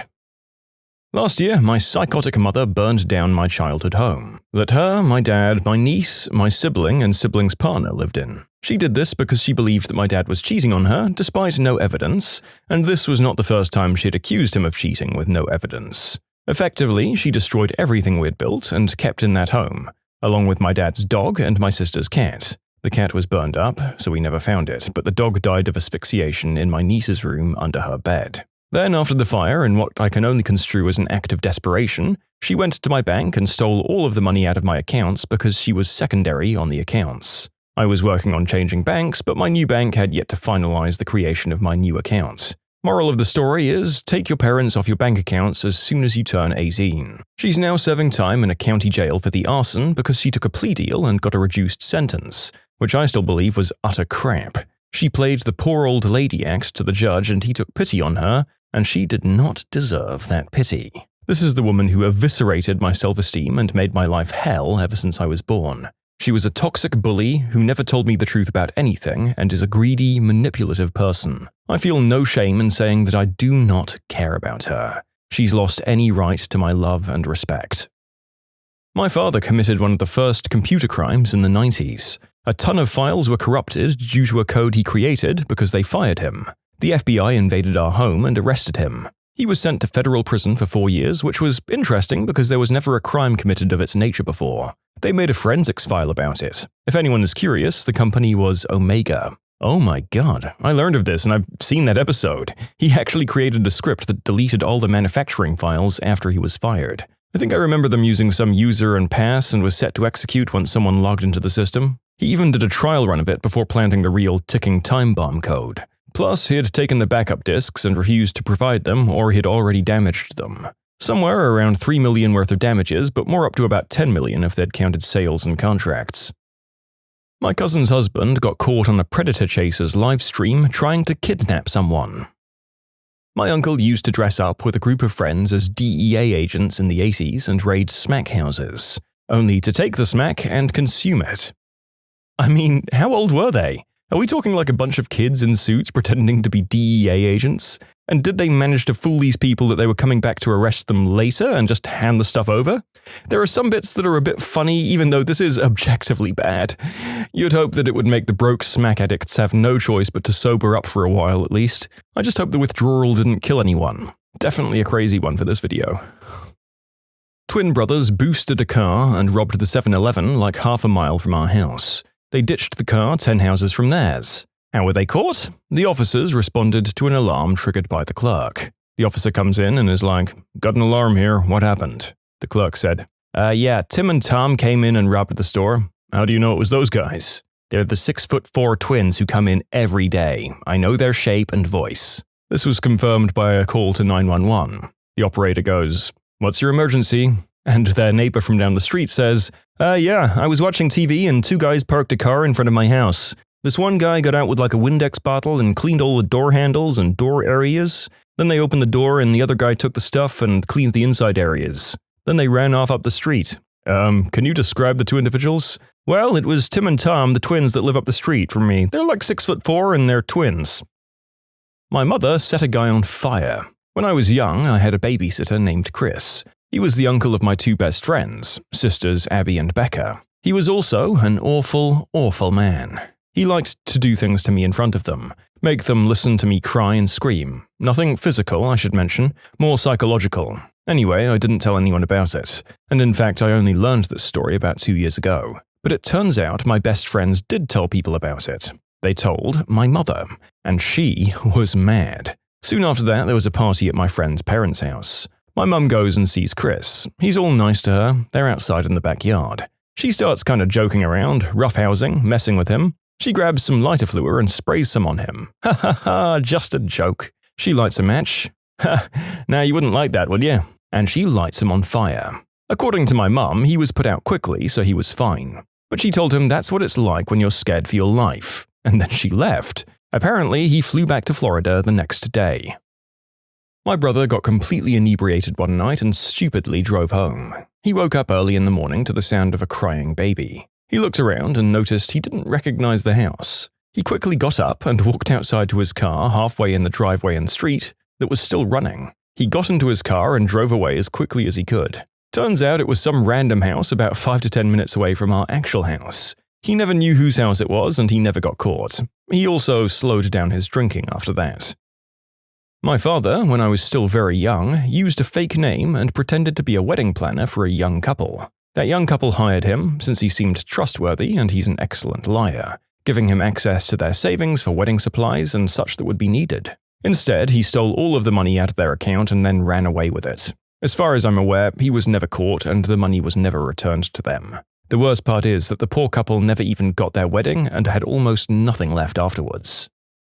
In college, we got a new printer and printed off a bunch of fairly convincing $20 bills. We roughed them up and used them at a bunch of fast food restaurants. Didn't realize how dumb that was until years later. Back in the late 90s, 2 boys I lifeguarded with in the summer were arrested for making fake money as well. I was actually shocked because they were both good kids and seemed pretty straight. Apparently they'd had a whole sweet setup and the FBI investigated them a year before arresting them. Neither served any time since they were 16 and had no priors. And I assume their parents got great lawyers. One's an engineer now, no clue about the other. My wife's cousin was arrested for the manufacturing of crystal. 3 times, she was sentenced to life. He, his mum, and dad all cooked crystal and supplied basically the entire area. The worst part is that during his last arrest, he was taking the fall for his parents. They were, in a large part, why our small, sleazy little trash heap of a town was one of the top 5 for crystal in the United States at the time. Ooh, so my great-aunt disappeared off the face of the earth after her daughter's wedding, and nobody had any clue what happened. Foul play wasn't suspected or anything, however her shotgun was missing. Well, like a month ago we found out that she'd died last year. She'd apparently skipped jury duty to go to the wedding, and instead of doing anything logical, she straight up ran away and lived in hiding in a backwoods town in Washington. No letters or anything, she just decided that the most effective way to get around jury duty to go to a wedding was to live in hiding for 30 years. My uncle stole one of those oil candles from our table at Hard Rock Cafe once. When we got outside, he pulled it from his jacket with it still lit. My sister shoplifts uncontrollably. She shoplifts everything, everywhere she goes. Her daughter just turned 1 and she's stolen every bit of formula that her daughter has ever used. It's insane that she's never been caught. Well, at least she's stealing things that she needs. But really, she should knock that off. That kid needs a parent, and she can't be that when she's in jail for inevitably being found with a house full of every shelf item from Walmart. My cousin was taking care of a woman in a coma. He committed the unspeakable act against her. Little did he know that her parents had set up a webcam to check regularly if she woke up. He deserved every single day he spends in prison. My grandpa wouldn't obey the train warnings. He'd try and beat the train rather than wait. The first time he got hit in his new convertible on the way to prom with my grandma. Had barely started on the payments and his car was totaled. Luckily, they were both okay. The second time was a little bit less reckless, but still dumb. He was driving a semi and it broke down on the tracks. He kept trying to get the tractor trailer to start rather than lose his rig and load. The semi got hit by the train, total loss, and effed up his back. You can submit your own stories to be featured here on the channel. The story submission link is in the description below. And if you want to listen to some vibey music in the background, check out easymode, also linked below, and subscribe.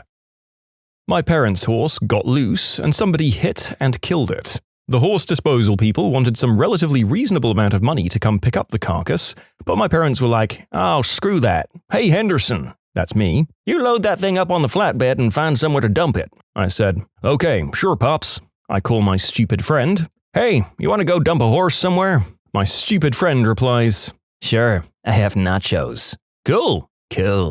So, stupid friend and I take even more wacky tobacco than usual and took my parents' flatbed truck out and tried to winch the horse up onto it. Turns out you can't really winch a dead horse onto a flatbed. It's not the winching that's the problem so much as the 5-foot lift up to the edge. We messed up a lot of that horse trying, though.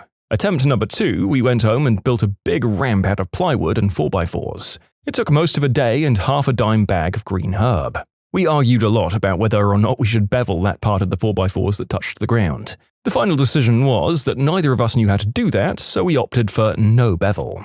Back at the horse, we wrapped the winch line around the head this time. Fun fact, steel cable looped around a horse head in a slipknot arrangement is a good way to reenact a famous scene from The Godfather. We didn't quite decapitate Mr. Gooseberry, long may he gallop in the heavenly fields, but it wasn't pretty. Nothing about a dead horse is pretty, but that part in particular was remarkably not pretty. We decided to go with our original idea, lash the front hooves together with the rope. Small problem, we'd cut the rope at some point. Neither of us could remember why or who did it, but nothing for it, we had to go home. Finding more rope required smoking another half bundle of Mary J, which I think is quite reasonable given the task we were set to. Back at the horse again, our engineering marvel worked. We had some initial worry that we'd pull one or both of the horse's forelegs out of its socket, but apparently dead horse sinew has quite a bit of tensile strength. We used tie-down straps to lash the horse and ramp to a flatbed, initiating a discussion about why we hadn't used those in the place of rope, leading to an argument over whether or not that would have worked, leading to an awkward, hostile silence as we drove around the rear end of South Dakota, looking for a place where we could dump a dead horse. I'm sure there were many places one could dump a dead horse in the middle of rural South Dakota. Strangely enough, though, we were both feeling a little paranoid. Every car that passed us was a plainclothes cop car to our minds. Every person standing out in their field was heading straight to their house to report us as soon as we went around the bend. Finally, we found a field in the Black Hills National Forest that looked like a good spot. It had trees, which we thought a horse would like, and there was a nice parking area next to a snowmobile trailhead. Goose had never liked snowmobiles, so the idea of his skeletal carcass scaring the crap out of some ski-doer coming off the trail seemed like something that would have appealed to the old fella. We backed the truck a little ways into the ferns next to the trail, then we used a come-along to pull the dead horse off the flatbed. About a mile into the way home, stupid friend said, "Does your horse have, like, tattoos?" I was like, "It's a horse, not a frickin' chief petty officer in the Merchant Marine. Why would it have frickin' tattoos?" Well, apparently some horses have tattoos, according to stupid friend. It's how they identify them, if they're stolen. Note that subsequent research revealed that this was usually only something done with thoroughbreds, which our horse was definitely not. Back at the horse again? "I think they put them on the lip, inside," says stupid friends. Have you ever pulled back the lip of a dead horse to look for tattoos? Worst, never have I ever. There were no tattoos, but then stupid friend says, "It's probably one of those tattoos that only lights up under UV." By then, most of the green herb had worn off, but there was that tiny little bit of paranoia still holding on for dear life. What if there's a UV light lip tattoo on your horse, Henderson? They're gonna catch you for sure. So, there I was in the early South Dakota summer evening, cutting the lips off a day-old dead horse with a dull pocket knife. Bonus, we threw the lips into the woods a little ways because nobody's gonna go looking for horse lips in the woods, said my stupid friend. And that's how illegally dumping an animal carcass on federal property is the craziest crime I or anybody in my family have ever committed. This is a frickin' black comedy movie. What an absolute disaster from start to finish. Thank you for sharing it. I really wish I could see the after-credits scene where someone in a snowmobile crashed into the bloated, partially snow-hidden corpse, which then detonates in a rain of smelly viscera, enacting Gooseberry's final act of revenge on his tormentors. My dad's cousin erased all family members' names from a property deed except for his father's. The paperwork had been water damaged, so there was no easy way to tell what should have been there. Family law says that he also paid off some politicians and office workers to make the new deed stand. My friend got blackout drunk and stole a bulldozer that had the keys left in it. He turned it on and obviously didn't know how to drive it, so he just ended up making the scoopy part go up and down for a bit before the cops came. They actually let him go too.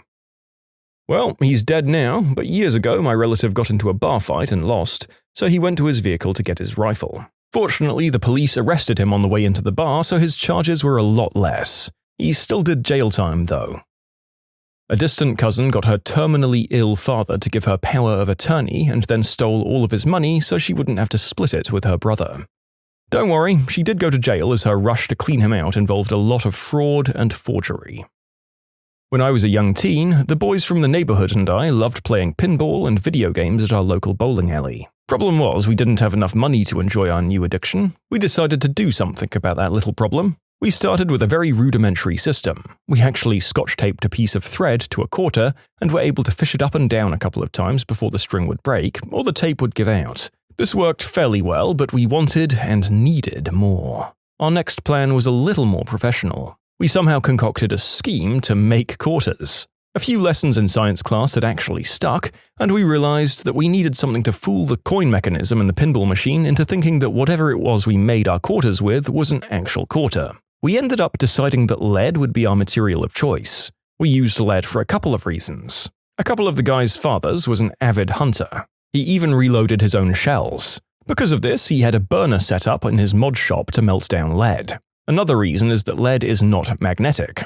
Science. We made a mold out of plaster and used the burner to melt lead to make our new quarters. But where to get more lead? One of us came up with the brilliant thought that tire weights were made of lead. Carrying screwdrivers and pliers, we scoured the parking lots of shopping centers. We'd wander through and drop down out of sight between cars. Using the tools we had bought, we'd managed to get the tire weights off with little trouble. We were in business. Our production line was soon up and running. We'd melt lead, pour it into our mold, cool it, and then move on to finishing our new quarter. The finishing process was crude but effective. We'd snip off the burr where the lead was poured. We'd then file down the edge, making sure it stayed mostly round. Using steel wool and polishing cloth, we'd then shine the quarters. Now came the trial run. We went to the bowling alley with a few quarters to see if our harebrained scheme would actually work. In they went, and the pinball machine lit up and was ready to be played.